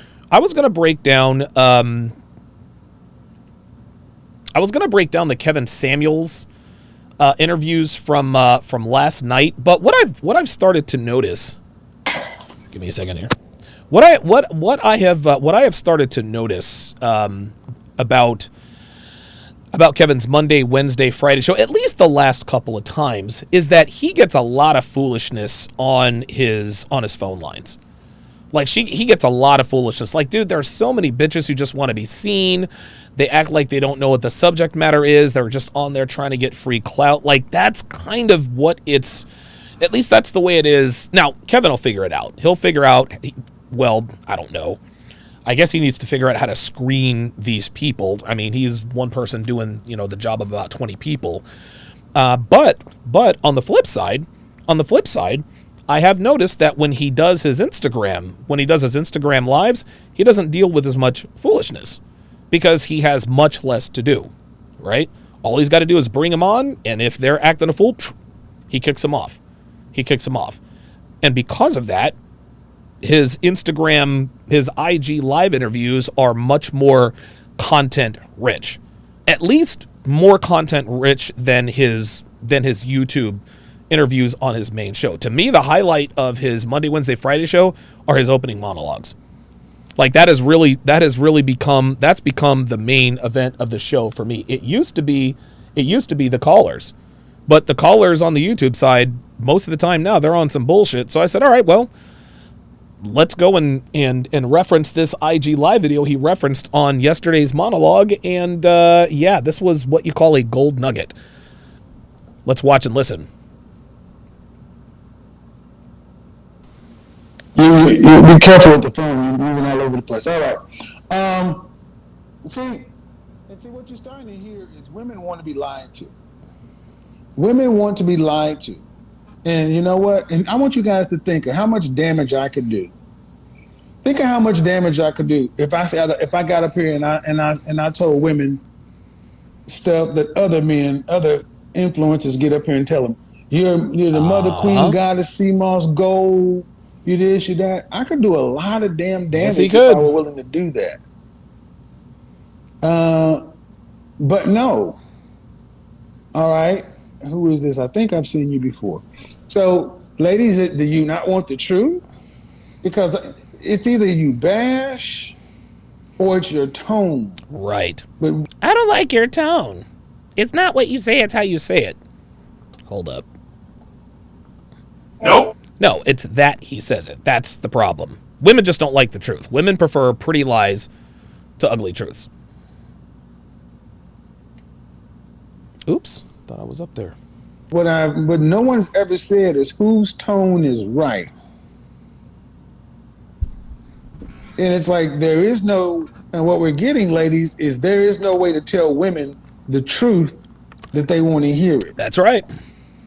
I think also, and that's why Kevin is as big as he is now, because he's giving it to these bitches straight, no chaser. That's ultimately what men are hearing, is there is no way to tell women truth that there's no way to tell women the truth that they honestly want to hear. Nope. They don't want to hear me say it. Nope. They don't want to hear any man say it. We're just supposed to shut up because it ain't our business. Nope.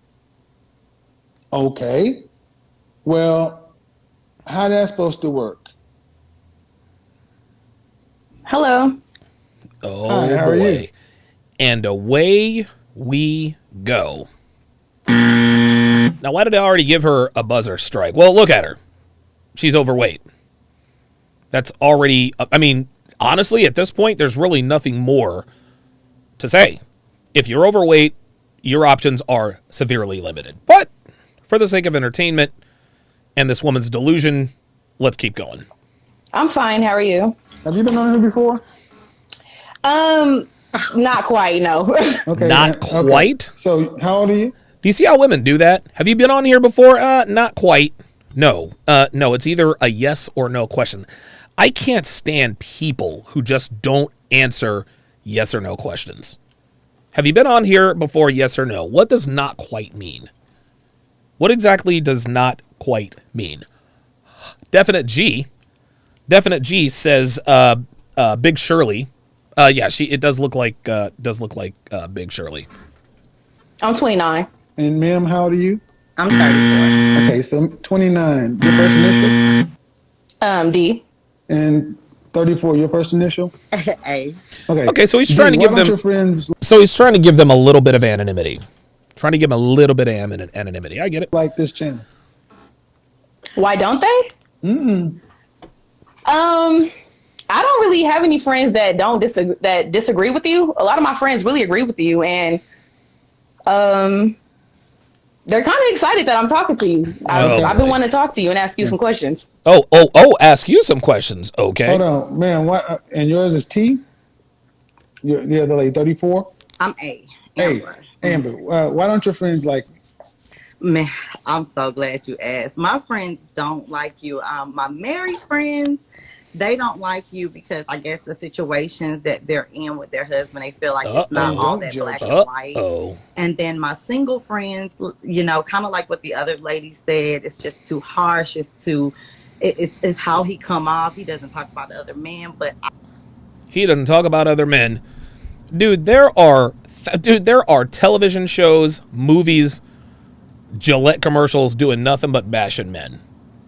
So they expect Kevin Samuels to hold men accountable? No, fuck that. Nope. No. We hold men accountable in this neck of the woods. But we're also holding women accountable too. Think about it. All the movies and TV and all that. I mean, dude, it's just, enough is enough. Hell, even ESPN has gone to bashing fucking men. So she can tell all her friends to go fuck themselves. She can tell all her friends to go fuck themselves because there are plenty of outlets and platforms that do nothing but bash men. I try to explain to them, like, you know, what you say, like there's so many platforms for men and there's none telling us about ourselves because I'm like, girl, he be telling me some stuff. I was watching Shahrazad Ali. Shahrazad Ali. That bitch is a bomb thrower, but she keeps it real. Doing an interview with a black female reporter. Mm-hmm. And Shahrazad Ali wrote that book, The Black Man's Guide to Understanding the Black Woman. And this black woman is asking this black woman the same things women are saying. It's like, why aren't you on our side? And she's like, when do we ever look at what the women do? I spent years talking about men. And what it gets right down to is the women who don't want to hear it, especially our women, they don't want to be corrected by anybody. Hell no. Nope. Hell no. Black sisters don't want to be corrected by no goddamn body. All they want to do is run off at the goddamn mouth. We don't So there's no right tone. That's why I'm like, why should I? Zimzilla with the $20 super chat says, girl once asked why she gets no chivalry, told her the first commandment of chivalry was to follow the church. So I knew she already failed that part. No pole axe polishing is worth dealing with cantankerous women. Wow. Holy moly. God almighty. I changed my tone. Wow. And then this whole notion, if it's not all black and white, there's 7 billion people on the planet. Who can speak to 7 billion different experiences? Trick question, Kev. Nobody can. That's another deflection to keep men saying nothing. There you go. Because that's what it is. You ain't been here. You don't have. So what about this? Oh, I love it when black women. Have you dated all women? So you've dated every single black woman? Bitch, I ain't got to. It's so funny when our detractors like to come after us. Oh, you paint everybody with a broad brush and blah, blah, blah, blah, blah, blah, blah, blah, blah. Have you dated all black women? No. But I'll tell you what, enough men in this country have had the same or similar experiences with the same or similar women. That's why communities like these exist. every bitch that comes out against us act like it's an outlier situation when a woman fucks over a man or a black woman has an attitude. Do all black women have attitude problems? Clearly not. But enough of them do to have caused this community to exist. So these bitches can all miss me with this, well, have you dated all black women? I ain't got to. Enough black men have made the egregious mistake of dating enough black women to pretty accurately make assumptions going in. Situation. We need to hear it. There you go. The thing is, I mean, there it is. We all went to school. Yeah, Dr. B84. Wait a minute, I lost my Sharpe stream, guys. Dr. B84 makes a very good point. He says, when more than one black man has the same freaking experiences time after time, something's up. Exactly. And a lot of women are like, who hurt you? As if to imply that you were the one idiot who decided to commit to the only woman on the face of the earth who has ever existed to have screwed over a man. There's only one woman in the history of time who is deceitful, nefarious, non-faithful, etc., etc. Who hurt you? I want to know the name of the only woman ever to misbehave on a man's watch. I want to know who and where she is. Bitch, please. They give you a test. You study a lot of stuff. They give you the test, and you answer the questions on the test. You don't get to decide how you want the test to be configured. And the reality is, as far as relationships, the black community, black women understand something. You think if black men aren't in relationships or black men are doing bad, you're doing by yourself. When we die out, you die out too. Real talk. Us being a 60 plus, and back in the 90s, we were 60% alone. Real talk. We're growing, so we're on the way to extinction. That's right. So they can say what they want to, but it is what the fuck it is. Rubber meets the road. Are you moving on down now? What's the Whiskey Sigma says these two women have never seen the inside of a gym, wondering why men of value aren't checking for them. Ain't that some shit? Question you have for me, ma'am? I'm going to put you to the side, okay? Amber, I'm going to put you to the side, okay? Okay. What's your question? Go ahead. So my first question is. Oh, here we go. Oh, Amber, go ahead and drop out. Drop out, Amber. I'll let you come back. Go ahead. Okay, when I listen in. Do you see how he treated Amber? Amber treated Kevin with respect. She showed humility. She was actually feminine. And Kevin treated her accordingly. That's how this works. If you want to be treated like a lady, you have to act like one, ladies. That's it. It's not a difficult math equation. To you talk. Mm-hmm. I hear you tell women with children that they should have been with the person that they had kids with. But then in the same breath, you tell them that going forward, they're not going to be able to get a man of high value. So where does that leave them? It leaves them fucked. It leaves them up shit creek without a paddle. See, this again is where women come out. This is where women come out wrong. Well, you tell us to stay with the baby daddy and blah, blah, blah, blah, blah, blah, blah, blah, but you tell them they can't have high value men. So where does that leave them? That leaves them where they are. High value men are not trying to be a stepdad to some nigga's bastard kid. Fuck that. I remember one time Kevin had a woman on his show a long time ago before he ever got big. And he asked this woman, he said, would you let your boyfriend discipline your child? Because she had a child with another man. And she said, like she got noticeably uncomfortable. Who the fuck is going to voluntarily sign up for that shit? So you want me to pay for the kid when we go out?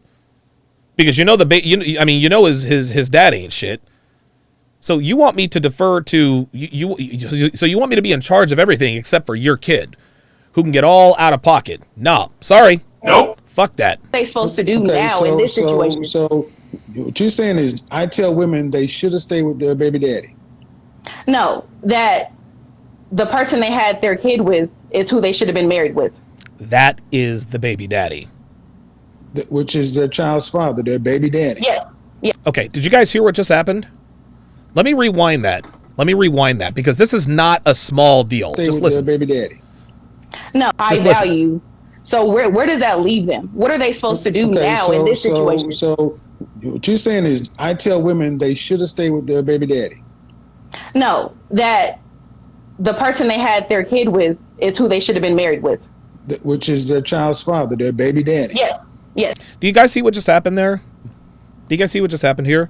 This is one of many reasons most black women are single. This is one of many reasons most black women are single. They are on autopilot to disagree. You are talking to Kevin fucking Samuels, one of the most respected black men on the planet now. One of the most respected people on the planet right now. You know who he is. His reputation precedes him. But she didn't even listen to what he said. All she wanted to do was disagree. She went into this long diatribe about, well, you say blah, blah, blah, blah, blah. Kevin condenses it. Okay, so what you're saying is that I tell women that they should stay with their baby daddy. No. What you said was that they should be married with the child's father, which is the baby daddy. Yes. Like she's not even breaking stride. She's not even breaking stride. What was her name? The dating coach, April Mason. That's part of what she's talking about, just being disagreeable. Black women are on autopilot. Black women are on autopilot to disagree with black men. This is why high-value black men, the top 15 to 20%, are not dating sisters. Open your ears, close your mouth. Okay, and then you say that I tell them that they can't, if they have children, they can't have a man of high value. That's what you said, though, right? That's what I'm hearing you tell them. That okay, well then that's the same thing, though. You see how she wants to just disagree? Look at her face. She wants to tell Kevin, no, that's not what I said. No, I disagree. If you with your baby daddy, how many men can you get? Right. Unbelievable. Chris Johnson, $5, says, I love black women, and that's what I date, but man, it's rough because they overwhelmingly have the same attitude. Yep. Zimzilla says, well, if it ain't Biggie Smalls, I guess Biggie and Bigger Biggie. Man, don't be insulting Biggie like that. Zach Red Pillar, $5, says, Kevin could have said the sky is blue, and she still would have said no. Exactly. Exactly, man. Slang, welcome to Chat Privileges. At Slang, period, to welcome him or her to the TSR family. Slang, put your age and location in the chat. Ant Tycoon, $5, says, what they supposed to do is become better and deal with the consequences. Duty is extinct. Wow. Well said. So that means if you're with him, you can't have him. Okay. So, but because you're not with him, do you qualify for a high value man? Nope. Do most baby mamas qualify for the men they want? Nope. Well, that's my next question is really... Bitch, you know the answer to that question. Come on. You qualify for as high as your baby daddy is. Well, I don't have any children, but... Stop the cap. I don't have any children. I don't have any children. You don't have any children, but you come on asking Kevin Samuels about single moms and baby daddies, but you don't have any children. I would like to know, because I hear you talk a lot about weight. Whatever your child's father is, you need to hold the phone steady. Hold the phone steady. Okay, sorry. Whatever your child's father is tends to be the upper limit of what you get. If your father's baby daddy is an average guy, how many women go get a man who's a millionaire? That doesn't happen. That's right. Right. Because Trick you're question. not supposed to have kids without a husband. Marry before you carry. There's a reason why that's a saying in the black community, y'all. And you're supposed to pick the best man possible for you. Get the French toast out of the game and stay out. Don't come back. French toast? But if you come back to the game with a man's kid, you are Right. so. Yeah, shit out of that's luck. the reality. And I think the real issue is why these women with kids trying to have men. Why are they trying to do better than the men they had babies with? I'll tell you why, Kevin. Because the world is constantly telling women, you deserve the best. You deserve the best, never settle, blah, blah, blah, blah, blah. That's why, Kevin. And listen, Kevin knows this. And so does she. Slammerite, $2 says, I don't have any children on camera. Yeah, exactly. Exactly. I don't have any children with me right now. You can tell this chick's a baby mama. I mean, growth. It's 10 years later. It's not growth. Oh, my God. No, that's the thing. Oh, boy. No, you're 10 years older, 10 years more used, 10 years less valuable. There it is. There it is. It doesn't work that way. Y'all, listen, man. We don't make the rules. We don't make the rules, guys. I keep trying to do it. Like, I keep trying to tell these bitches, look, don't shoot the messenger. I'm just letting y'all know what it is. That's understandable. But it's always interesting to me that women think because, well, I did this when I was young. I made a mistake. Okay. Right. This is why you marry before you carry. But it's a permanent one. Ooh. It affects your sexual. Ice Dragon Kid said that's a baby mama forehead for sure. Your marketplace value. Uh-huh. Right. Yep. Sorry, I'm talking with the camera steady. But sit it down. Sit it down. But she didn't want to set it down because one of her kids is going to take the goddamn phone. That's but why. The funny thing is, generations prior to my generation understood this concept. I'm wondering why is it since 1970 women think it should be different when for all of recorded history, people knew. This is one thing that Kevin does, among other things, better than anybody. Kevin, he knows his history. Kevin is a very well-read and well-learned individual. He could talk to you about the Versailles Treaty. He could talk to you about, black women in relationships back in the 1970s to the 1870s. This is what gives Kevin an advantage over a lot of these other content creators, because he's a smart guy. He is well-learned and well-read. When it comes to facts and data and statistics and historical watershed moments, Kevin's on it, man. Kevin's on it. Right. So, and what's your other question about the weight? Yes. Uh-oh. It's really pertaining to weight because I feel like I do believe when you say weight is a factor in getting a high value man, but I also feel like health is something that can be built upon, just like sex. Sex can be built upon in a relationship. There's certain things like mindset. There's some things you can't really teach a person, but you can build on health. So why is it weight one of the biggest factors in not getting a high value man? Because high-value men want women who are fit. They don't want women who are fat. That's why. You cannot negotiate attraction. I say this all the time. You could be the most feminine, docile, kindest woman on the face of the earth. If you are overweight, it's... That's it. That's it. Men are not, listen, men, we want the finished, see, listen, this is funny.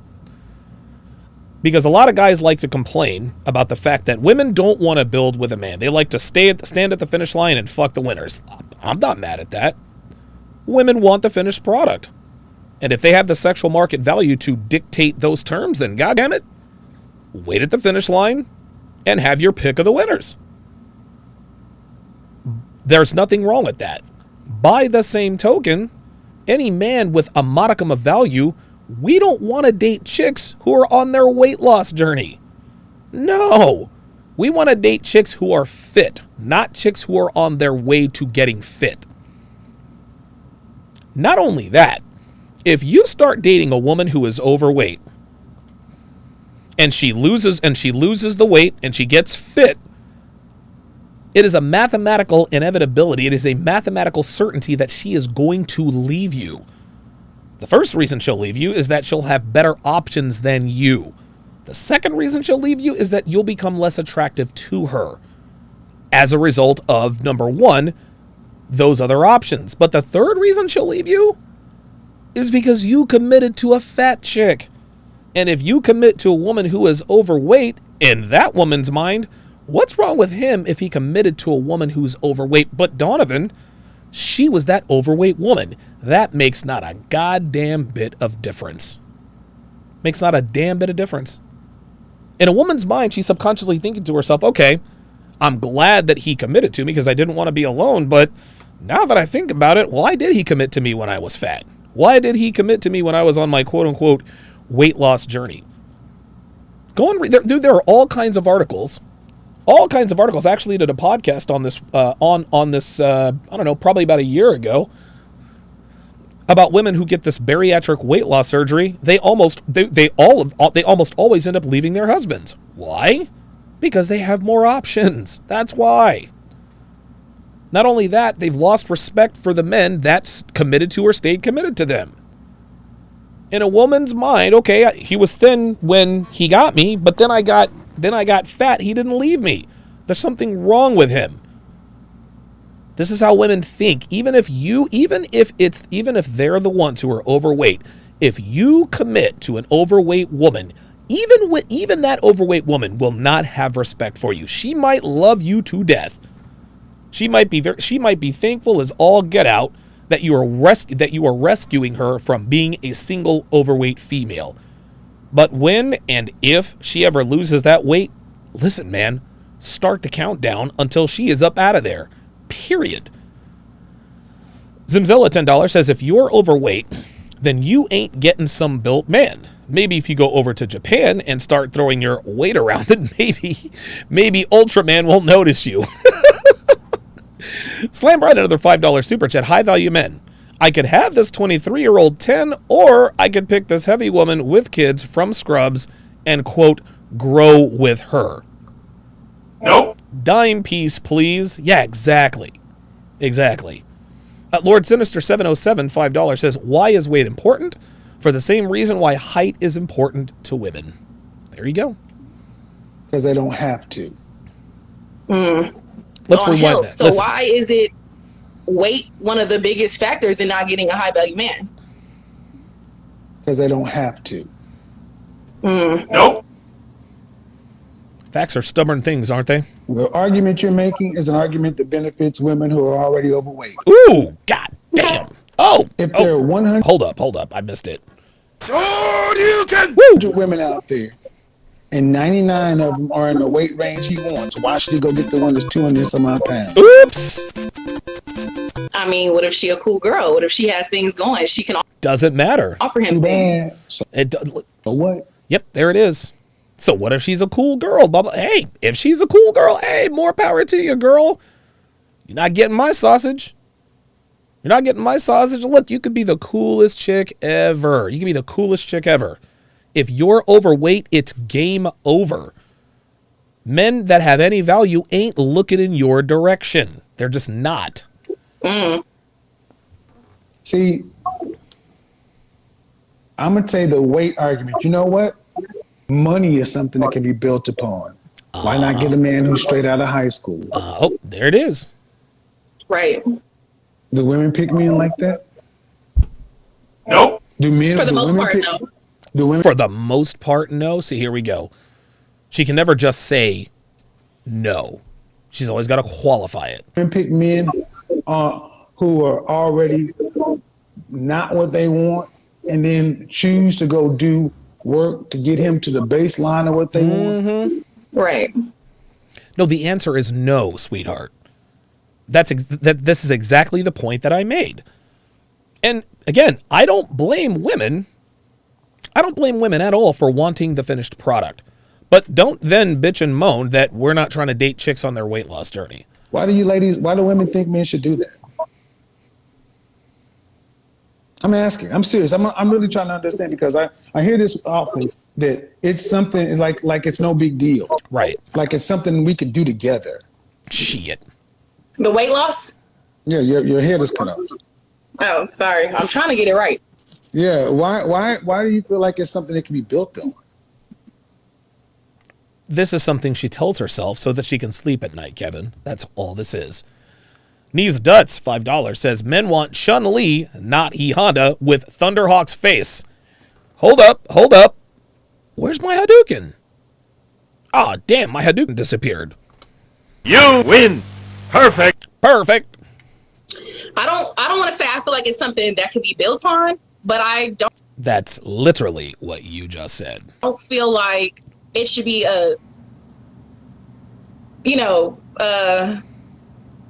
cut and dry. Like, no, if you're overweight, that's it. But, sweetheart, that's the way it is. That's the way it is.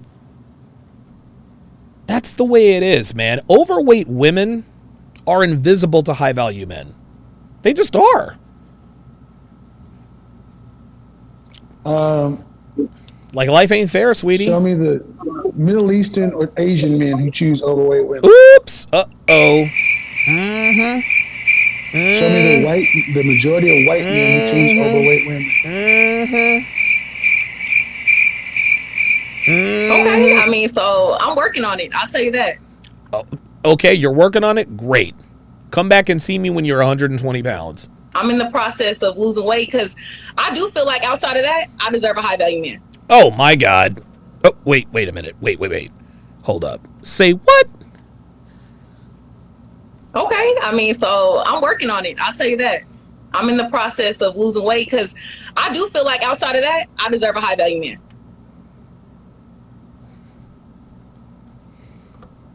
No, the fuck you didn't. Wow. Really, nigga? I gotta give all of it. I mean, she's got to get. She's got to get this work. She's got to get this work. What the French toast? Look, what are you doing? What are you doing, man? Outside of my weight, I feel like I deserve a high value man. You can't make this shit up. Look at the woman on your screen. She thinks she deserves a high value man. How old are you? 29. Uh-oh. Now, this is why I'm always curious. Why do you women feel like you deserve anything? Oops. If I felt like I was to deserve anything, I would definitely feel like I deserve the best. I wouldn't want to feel like I deserve less than that. Okay, but it's not what you feel like you deserve. It's what you actually deserve. Like, facts don't give a fuck about your feelings, boo. That's the problem. But look at Kevin. This is so funny. Do you see the look on Kevin's face? Kevin is genuinely confused. In Kevin's mind, he's thinking, bitch, you're overweight. How on God's green earth can you feel like you deserve a high value man outside of your weight? Baby girl, that's where it begins and ends. You deserve the best you can do for yourself. You don't deserve anything from another person. Hell no. That's true. So, nope. I don't know if y'all understand how crazy that sounds to me when y'all say that I deserve the best. We got more average ass women today thinking they should be queens and deserve the best. Uh-oh. If all of y'all deserve the best, doesn't the best, if all the women who feel like they deserve the best and got it, wouldn't the best therefore be average? Well, there you go, Kevin. But she doesn't have any idea. She has no concept of relativity, right? If everybody is rich, then nobody is rich. If everybody's smart, then nobody is smart. Women like this don't understand the concept of relativity. They really don't. They rarely do. Yes. Chris Johnson, another $5. Appreciate that. Appreciate that. Says both sexes want mates in their primes. Not our fault as men that this is inverse age-wise between us. Real talk. Zimzilla, another $5 says this chick pulls out a scale. It's capping time. I am mighty capping Ranger 1. By your powers combined, I am capping planet. Go planet. My guy was Wheeler. I love me some Wheeler. He was the man. Lord Sinister says, for the same reason that nice, cool men don't get the girl. You can't manufacture true attraction. Yeah, you cannot negotiate arousal. Lord Commander, this is very good. $5 says, chick want the credit today for future supposed results. They want to put a high-value man on the hypergamous credit card. Get now, pay later. I'll actually go you one better. They want to put a high-value man on a layaway. That's what they want. Well, I'll lose 5 pounds a month. I want you to stick around for me, and I'll lose 5 pounds a month. And then when I get down to 120 pounds, you're going to be waiting on me. Nope. Sorry, boo. Doesn't work that way. But I've never been average. Oh, my God. I have never been. Really, nigga? I just want to make sure I heard that correctly. Like they deserve the best and got it. Wouldn't the best be therefore be average? Yes, but I've never been average. Stop the cap. Bitch. Let me just. No. So if women, I've never been average. So like she's dropping the mic. Women like you feel like you all deserve the best, and 50+% of you got that. Wouldn't that become average? Best has to keep moving. She doesn't understand. She doesn't understand. Right? See, she's not comprehending what Kevin's talking about. It's a beautiful thing. Does that make sense? But I'm trying to figure out how you determine I'm average on anything other than just my weight. That's the only thing I've told you so far. I said women in general, but I'll go down that path. How 29? Mm-hmm. How tall are you? Oh, oh, that's it. That is it. That's it. That's it. See, she fucked her. Man, look. Check this out. Kevin was trying to be nice. He wasn't being rude to her. He wasn't trying to hurt her feelings. Carlos Rosado, $2 is no dowry for none of these heifers. Real talk. And she kept dancing around it. I'm not average, blah, blah, blah, blah, blah. She kept telling you, well, why am I not average? Kevin's like, all right, if you want to go there, then let's go there. And throws the knockout question in the beginning. Let's watch that again. On anything other than just my weight. That's the only thing I've told you so far. I said women in general, but I'll go down that path. Okay. 29? Uh-huh. Mm-hmm. How tall are you? That's it. We already know it's a wrap, guys. We already know it's a wrap. That's it. How tall are you? Here we go. Like 5'5", 5'6". Dress size? 16.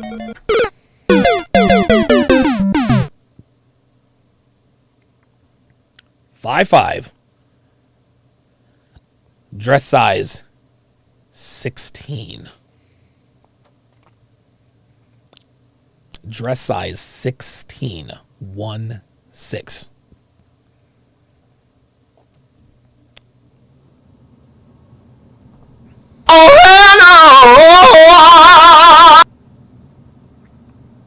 I just don't know. Like, where do you go from there? How much did you weigh the last time you weighed yourself? Like 230.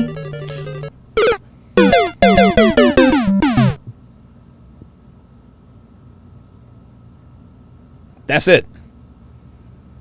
200, size 16, like 230 pounds. This bitch weighs more than I do. And I'm 6'2", and I'm a dude.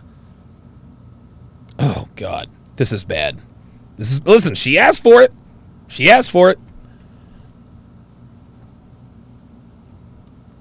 Closer to 250. But okay. Oops! No, he didn't. This bitch is taking L after L. He said, more like 250. Chris Johnson says, I need her as a linebacker for my Chiefs. Nah, man, we need her. We need her as linebacker, man. Brandon Graham's out for the season. We need her more than y'all do. Hey, any kids? Okay, you funny? No.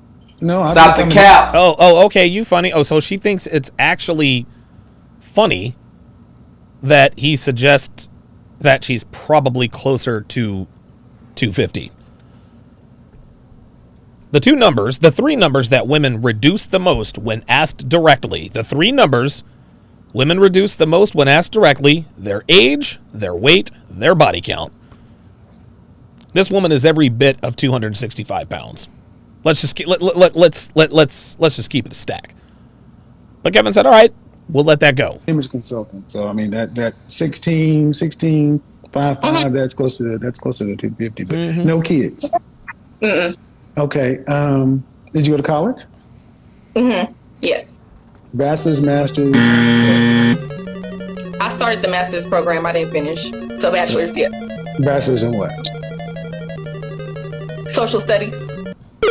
Oh, no. Another woman with a useless bachelor's degree. Social studies. What the fuck do you do with a social studies degree? Can anybody tell me what you would do with a social studies degree? Chris Johnson says Peterbilt. You're wrong for that. What do you do with a social studies degree? Become a social studies teacher? Okay. On a scale from 1 to 10. Oh boy. Fresh face out of the shower. Oh your boy. natural hair. Oh boy. Just your face. You can't use 7. Oh boy. No. I would say like 5, 6. Okay, 5, 6. On a scale of 1 to 10. On a scale of 1 to 10, 5 is average. 5 is average. There is actually one statistic where she is above average. That's her weight. So where would an average looking woman... Slam Bright, $2 says, last time you weighed yourself? 5 years ago.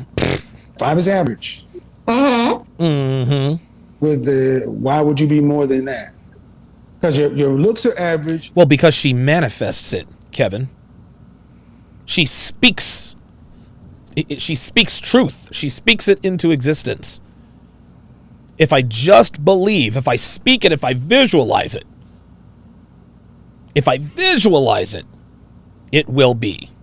That's that prosperity preaching. Your physical fitness in your body is below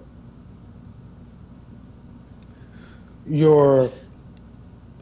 Listen, man, props to Kevin. He is trying to be as delicate. He is trying to be as delicate as he can. Dude, bless Kevin's heart. He's not trying to break this woman's spirit. But he is... You can tell Kevin wants to be blunt with her, but he's having to handle her with kid gloves because you don't want to break this woman's spirit. You don't want to break this woman's spirit. And even if we start judging on the things that men don't judge on, or if we judge on academic achievement, social studies, humanities, right? Okay, where is any of that extraordinary? Where is any of that? That's not a yes or no question, boo. That extraordinary. I really haven't been working in that field where I got my degree, and I've actually been driving trucks. So, what? Are you kidding me with this? This bitch is a goddamn truck driver? Now listen, props to her. She's set for life in terms of her job prospects. But dudes ain't trying to date truck drivers. Sweetheart. Not trying to date truck drivers. But the point is, what if you did work in the field? How much could you make a year? 60,000. See, 5 and 6 seem to be her go-to numbers, right? How tall are you? 5'5", 5'6". Okay. Fresh face out of the shower. Scale of 1 to 10, you can't use 7. Maybe 5, maybe a 6. How much would you make with your social studies degree if you worked at the... I don't know, 50, 60,000. Have you picked up on that pattern? Her pattern is 5 to 6. 5 and 6 seem to be the numbers. The reason why her hand is on her chin is because she is beginning to become embarrassed. Lord Commander, $5, says, if above average was a car, it would be a clown car. 150 women jump out of a 4-seater. Delusion destroys lives. I'm trying to tell you. Dirty Dan with quite possibly the comment of the year. I cannot believe that Dirty Dan just talked about. Dirty Dan just took it way back and said large Marge. Hashtag Pee-wee's Big Adventure. Large Marge. Wow. So you tell me why, if you're average looking and your body's below average. Oh, no, her body's above average, Kevin. That's a big bitch. Your income is middle income. Why do you deserve the best? Because you say, and you say, why would I say? But that's contradicting, though. But how is it contradicting? But then you say, well, why would you say that I'm average when I haven't told you anything? Well, based on what you told me, you're below average. Because if your face is average and your body's 230 plus pounds, that drags your average down, right? Yes, it does. So if you were a 5 and you had a banging body, it would help you move up, right? Wow. Okay. Oh, wait a minute. Oh, my bad. My bad, Chris. My bad, Chris. It was actually Chris Johnson. It was Chris Johnson who said, tell him Large Marge sent you. My bad. My bad. Chris Johnson with the comment of the year. Tell him Large Marge sent you. Large Marge. Of course, Dev puts the GIF on Sharpe Stream. That was the craziest fucking scene, man. Pee-wee's Big Adventure. Holy shit. I mean, is that not how it works? No, it's making sense. It's adding up. Oh, so it's adding up. You got something called a butterface. Oops. She's got a banging body, but her face. Yes, everything on her looks good but her face. So women have always, who are average, have always known that if you're going to be average looking, you have to overperform in your body. And today we have women who are average looking, and that's most women are average looking. That's right. Most men are average looking. But then you're going the opposite direction. Right. What are you doing to bring your overall sexual marketplace value up? I'm gonna tell you what, Kevin is really going easy. He's going easy on this chick. Like, this chick really needed a dose of reality, but again, he is leading her. He's actually like my anger management therapist, Dr. Derflinger. Dr. Derflinger never told me anything. He would ask me questions and allow my own mind to lead to the correct answer or conclusion. This is what Kevin is doing now. He really should be charging her for this because this is pretty informative. Okay.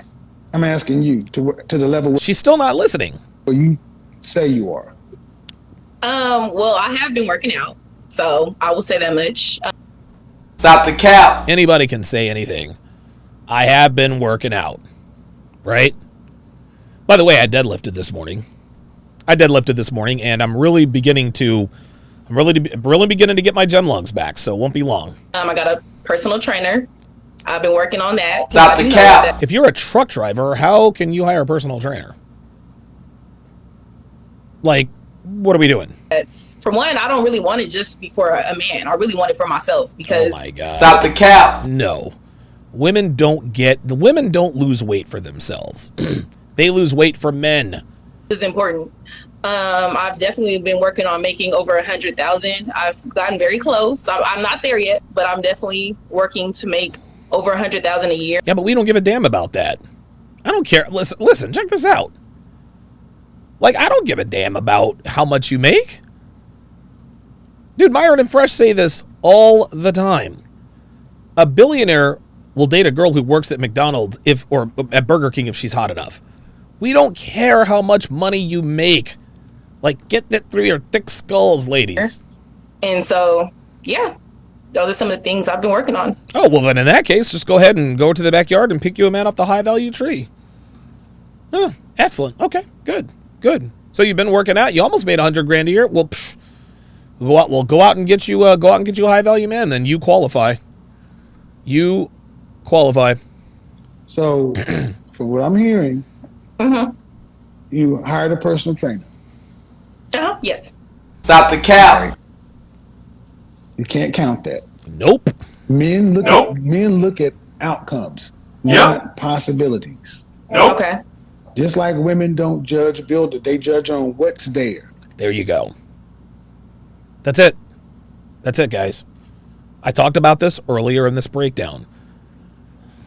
I'm not trying to date a fat chick who's on her weight loss journey. I'm trying to date a chick who is already there. I'm trying to date a bitch who's already there.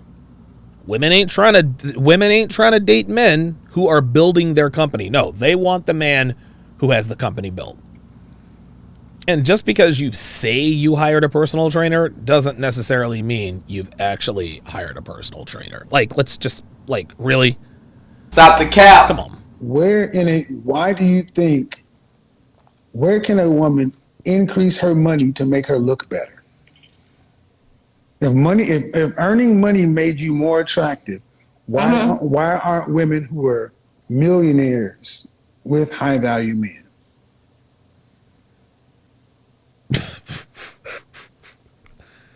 That's a good question. Yes, that is a very good question. They're not.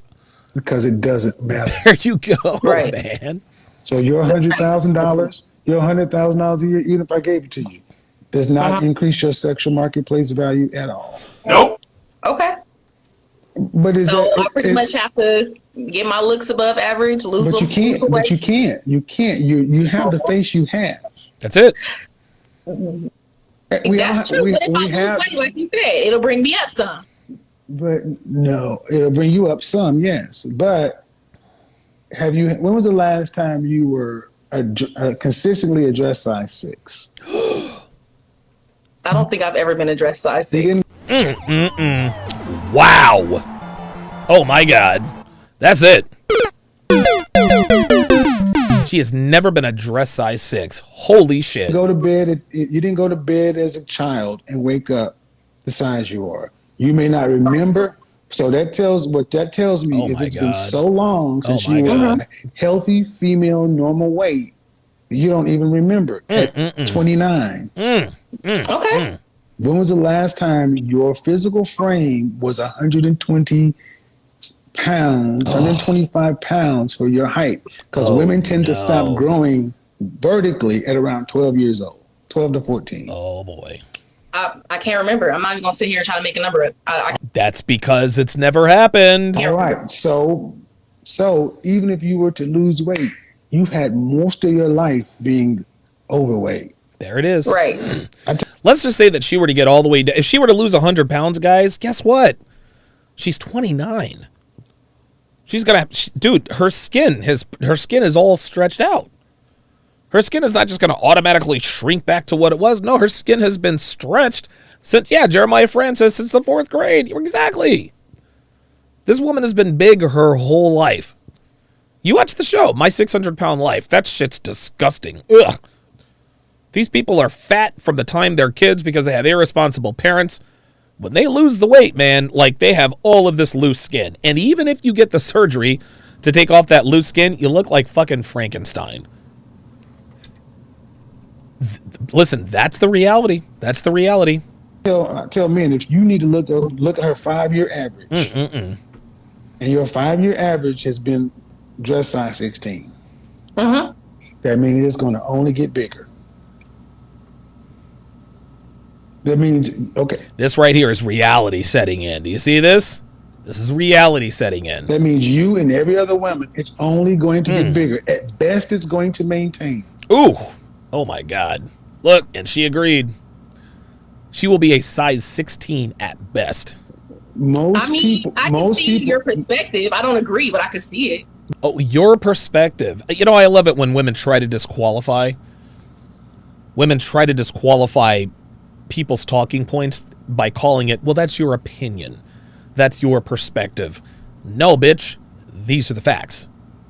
High-value men don't get with women who look like you, and that's all there is to it. You know it, I know it, and Kevin knows it.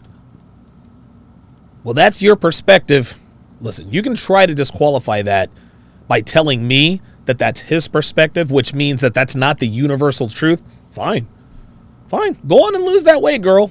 Go on and lose the weight and see how many high-value men are going to be lined up at your door. But you don't have to agree. Who agrees with my perspective? Men, the market. Most men. And that's the problem. Unless There you're going to you deal go. with, unless you're going to go gay, what are you going to do? Make them accept you? Nope. She should probably just go happy. She probably just should. So what is your suggestion to me? No. You say that's your perspective. You don't agree. Okay, fine. But you just said most men agree. So if you want a man and most men agree, what are you going to do? Lose weight. Try to make myself more appealing. And see, if you're a man and you want to deal with a woman who does not agree with me or most men, do you want a woman who has that kind of attitude regarding losing weight? Nope. She's going to be resentful. That's right. She's not There going to it do is. it for what you said earlier, for the health reasons, whatever. You Uh-huh. understand that women who talk like you lose weight to get a man, and That's then right. you go right back to where you were. There it is. Bingo. There it is. Bingo. There it is. There it is. We see women doing this all the time. I gotta lose weight so I can get a man. They get a man, then they blow up. Then they just blow up. They just balloon, right? Same thing with fiancés. Oh, I gotta lose weight so I look good for the wedding. My wedding pictures have to look good. A year later, right back to where they were, guys. Right back to where they were. This is why you need a woman, physically, who is already in good shape and has healthy habits. She eats right and she exercises 5 days a week. That's it. Blue Lion 7342, $2 super chat says Lizzo has money, but where are the high value men? You know what's interesting? This bitch is actually a poor man's Lizzo. I mean, if I'm being honest, she kind of looks like Lizzo. She kind of looks like Lizzo.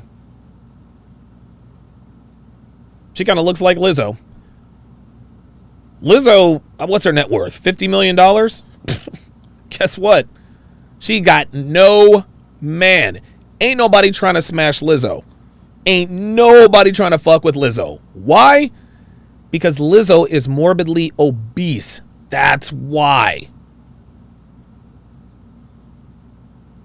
That's why men look. It's smart for a man to look at a woman's 5-year average. That's right. Because that means that's what she's likely going to be. Bingo. I can respect that. I can see that. I do. So, ma'am, what do I expect? That in a normal world, you would qualify for an average man, a $42,000 a year guy. Ooh. Okay. But why? But you pause. It's funny. Yes. Did you catch that? Watch her face. Watch her face. Normal world, you would qualify Watch for an her average face. man, a $42,000 a year guy. Did you see that micro expression? Watch this micro expression. What do I expect? That I'm going to try to catch it. In a normal world, you would qualify for an average man. There's a one. $42,000 a year guy. Watch. No, no, damn it, I missed it. I had it and I missed it. I'm gonna do it one more time. Watch. What do I expect? That in a normal world, you would qualify for an average man at $42,000 a year guy. Look. Uh-huh. See that? You see that micro expression? You have to know what to look for to catch it. You have to know what to look for to catch it. But the micro expressions always tell the story. Kevin caught it. Kevin caught it. She's like, okay, that micro expression. Look at her face. Does it look like she is excited about the prospect of being with the average $42,000 a year nigga? Nope. Hell no. Oh no. Look at that. Oh, see? You see how quickly she's trying to make Kevin think she's okay with it? But Kevin's not buying it. Watch. Okay. But why? But you pause like, ugh. See that? Kevin caught it. And you see the look on her face now? She's like, you motherfucker. I can't believe you caught that. No, it's not. Yes, it is. But you said, but we started this off thinking, I deserve a high value. And I'm like, Okay, maybe I used the wrong terminology. I would want one. Maybe I don't deserve it, but I do feel like I want one. Well, I wanted to be the center fielder for the Kansas City Royals. That didn't happen either. well, do average men want dime pieces? Yeah, they do. Yep. Do they get them? Nope. Sometimes. I mean, but No, overall, they don't. Well, Oh, come on. Average men don't get dime pieces, bitch. Come on. This is bullshit. Oh, there it is. See, see, that's it. Now he's getting savage. He's like, this is bullshit. Get like fuck out of here with this. That's bullshit. When does an average man get a dime piece? When? when they've known each other since high school. Oh, stop it. Oh, hell no. Stop the cap. Don't do that. Don't do that. Don't do that. Fuck out of here. Man, no, man. No. See, this is why you ladies mess up. Oof. Because the truth cuts off potential. There it is. And now you got to accept that just like an average man doesn't get a dime piece, there's even a special category of adult film to where an adult film actress will pick a fan and she'll choose to do. That's the only way that happens. Wow. If a dime piece decides she wants to just give some charity, but she doesn't get with him. She hooks up with him and leaves. Why not just be so women in your position are fit for average men, and that average man is a blessing to you. I believe that. God. Yeah, but you haven't talked about an average man, and you look at her. Does it look like she looks excited about the fact that she only qualifies for an average man? You want the man up here. Man, period. Like average, above average at this point. So. Well, I would say because you're not rude, but your attitude is not right. That's right. Okay, so what do you suggest for me? Buy a dog and die alone, sweetie. This is why I think therapy is so important, because I personally don't understand. When I know you ladies can see yourself naked getting out of the shower, you see that. Ooh. You know what that looks like. You can. And I don't understand how you can make it anything other than what it is. Self-awareness. And then you ask yourself, okay, when was your last relationship? Like 2017. Okay. Who ended it? We agreed that we were better off as friends. My womanese students. We ended things mutually. Translation. He dumped me. She got dumped is what happened. Ended it.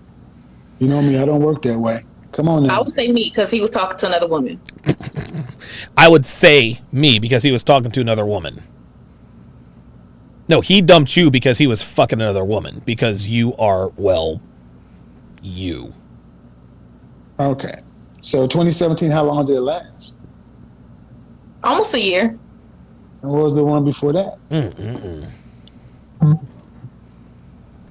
I can't remember, to be honest. So you really, and I believe her too. I believe her. don't have. All right. So She said what? What was the one before that? I can't remember, to be honest. That's not cap, y'all. That's real. So you really don't have. Any relatives. All right. So there you go. There's a lot going on here, ma'am. So if you don't have a history of having relationships, do you have sex? Not often.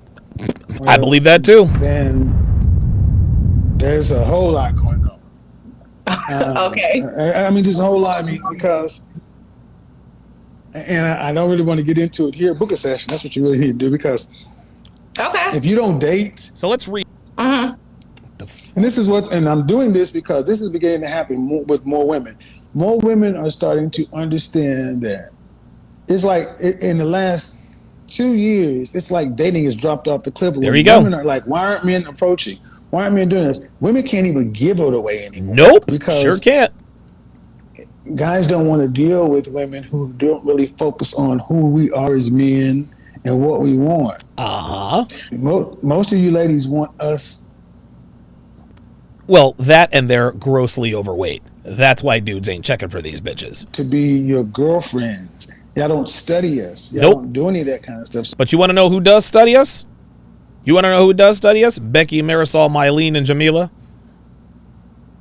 But then y'all want to be mad at us for dating Becky. So first thing I'd suggest is sit down with a therapist to understand if there are any underlying issues. And then hire a real personal trainer. Number one. Number two, this is when a good one-on-one consultation to dig into things, to figure out what's going on, because you need a plan of action. Because what'll happen is you'll look up and you'll be 35 years old, and life starts taking things off the table. But you got to get the weight under control for sure. That's a have to. That's a have to. All right, I'm gonna bring somebody else. And that was that. Kevin could have, he could have roasted this chick. He could have roasted this chick 6 ways from Sunday, but he remained professional. Mikesh, $20, says this woman is giving Kevin Samuels that Nell Carter energy until he brings her back down to earth. Hashtag give me a break. Jeremiah Franz, $5. Appreciate that very much. Lost. Lord Commander with the $5 super chat says, I'm not going to tell you what you can and can't have because people win the lottery every day, but I will have a few laughs watching you try. Brandon McFadden, $5 says she looks like Omar Gooding. Damn, you guys are savage. Lamar's Journey, $5 says, notice how she covers the fat on her neck with her hand. Yeah, like, sweetie, we know what it is. I mean, we know what it is. Like, it's okay. Age of Machines, $5 says, donation for all the men who have no entertainment, church, or psychologist to shore us up against the BS that women put out. Glad you're better too. Appreciate that. Appreciate that very much. I'm going to take a 30-second break because I really got to pee. Sit tight. I'll be right back. More to come. Woo.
Get you in later, Walter.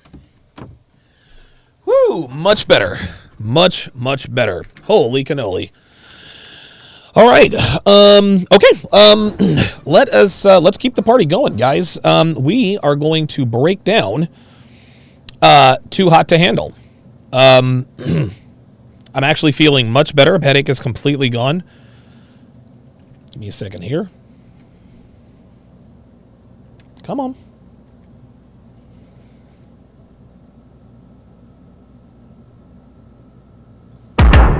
There we go. Now, let me turn up the speed on this bad boy. Playback. Faster. Perfecto. Let's get right into it.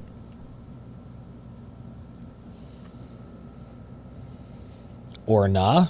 Give me a second. There we go. All right.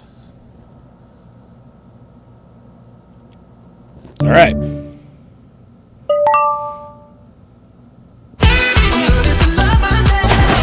I fell on Paul. He was like a talk show host when he came in. He's got like a Hollywood vibe to him, doesn't he? Yeah. The new guy, he really likes me. He's like, you like me? And I was like, yeah. Bryce is from LA. He lives on his boat. Like, I don't know if that means he's rich or he's broke. Oh, yeah, that's right. Earlier today, it was hunk ahoy when nautical nympho Bryce washed up at the retreat on the... Oh, yeah. So, for those of you guys just catching up, they are starting to add other men and women onto the show. And they added this dude who apparently has sex all the time, all day, every day. So I don't really know if that's... I don't listen. He lives on a boat. He lives in LA. I can see that happening. I don't think that's Gap. He is kind of cheesy, but hey, man. Hey, it is what it is. It is what it is. Sorry about that. Go ahead and stop that. Perfectly. Very good. Okay, let's continue. If I can... Hunt for booty. And he's already talking about his eye for the ladies. I have sex every day. And it's never with the same girl. But Captain Bryce is quickly finding out that this retreat won't be plain sailing, and his new first mates are filling him in on their love voyages. We're all here for development, so I haven't been able to connect with anyone on a deeper level besides sex. Like, I kind of separate. Dude, never tell people I have sex every day. Like, that's stupid. That's cheesy. Myself because my guard's up so high. I got you. Rhonda, I'm just hoping that I can open up to her, like, because I don't want to be heartless or I don't want to feel like this my whole life. So you and Rhonda? Yeah, bro. I've been pushing Rhonda, may develop that, and hopefully she can respect that. Rhonda and Sharon aren't the only frosty couple to be put on ice. Do you think you would feel? Oh, that's right. Sit there. Okay, so Rhonda and Sharon were put on ice. I think what had happened last time was, if you guys remember, what was it? Francesca and the dumb one. They actually kissed and lost the group another $2,000.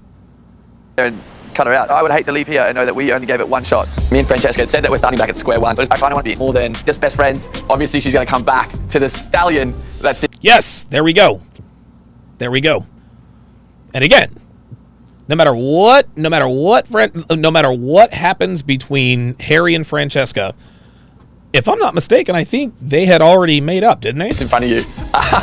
Well, we've heard it straight from the horse's mouth. Harry's waiting for the girl to come to him. Have we already seen? No. Wake up! Great tactic, Harry. Unfortunately for you, Francesca's got her eye on a different stud. I'm not. Oh my God, Haley, and here we go.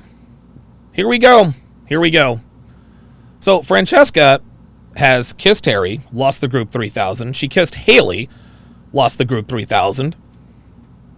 She was all over this guy Brent with the houseboat. Ooh, who is this? And now she's got her eyes on Kells? To know Kells to make Harry jealous. I don't care to make Harry jealous, but if it happens, it happens. What did you do? Oh, that's funny. I don't care to make Harry jealous, but if it happens, it happens. Look at this. This is unbelievable. For what? Instagram? You guys making enough money from that? Yeah, you gotta be kidding me, man. I'm not really concerned about the money. Oh, that's cool. Francesca. Shush. She's the hottest girl. See that? Francesca is attractive to both the men and the women. Harry likes her. Haley's in love with her, apparently. Kells just wants to smash her. This is why girls like Francesca belong to the streets, guys. This is why they belong to the streets. Guys, this is why we tell you 8s, 9s, and 10s belong to the game. They belong to the game. Francesca's what, an 8, 8.5? And now she's kind of a pseudo-celebrity. It's never going to be enough for her.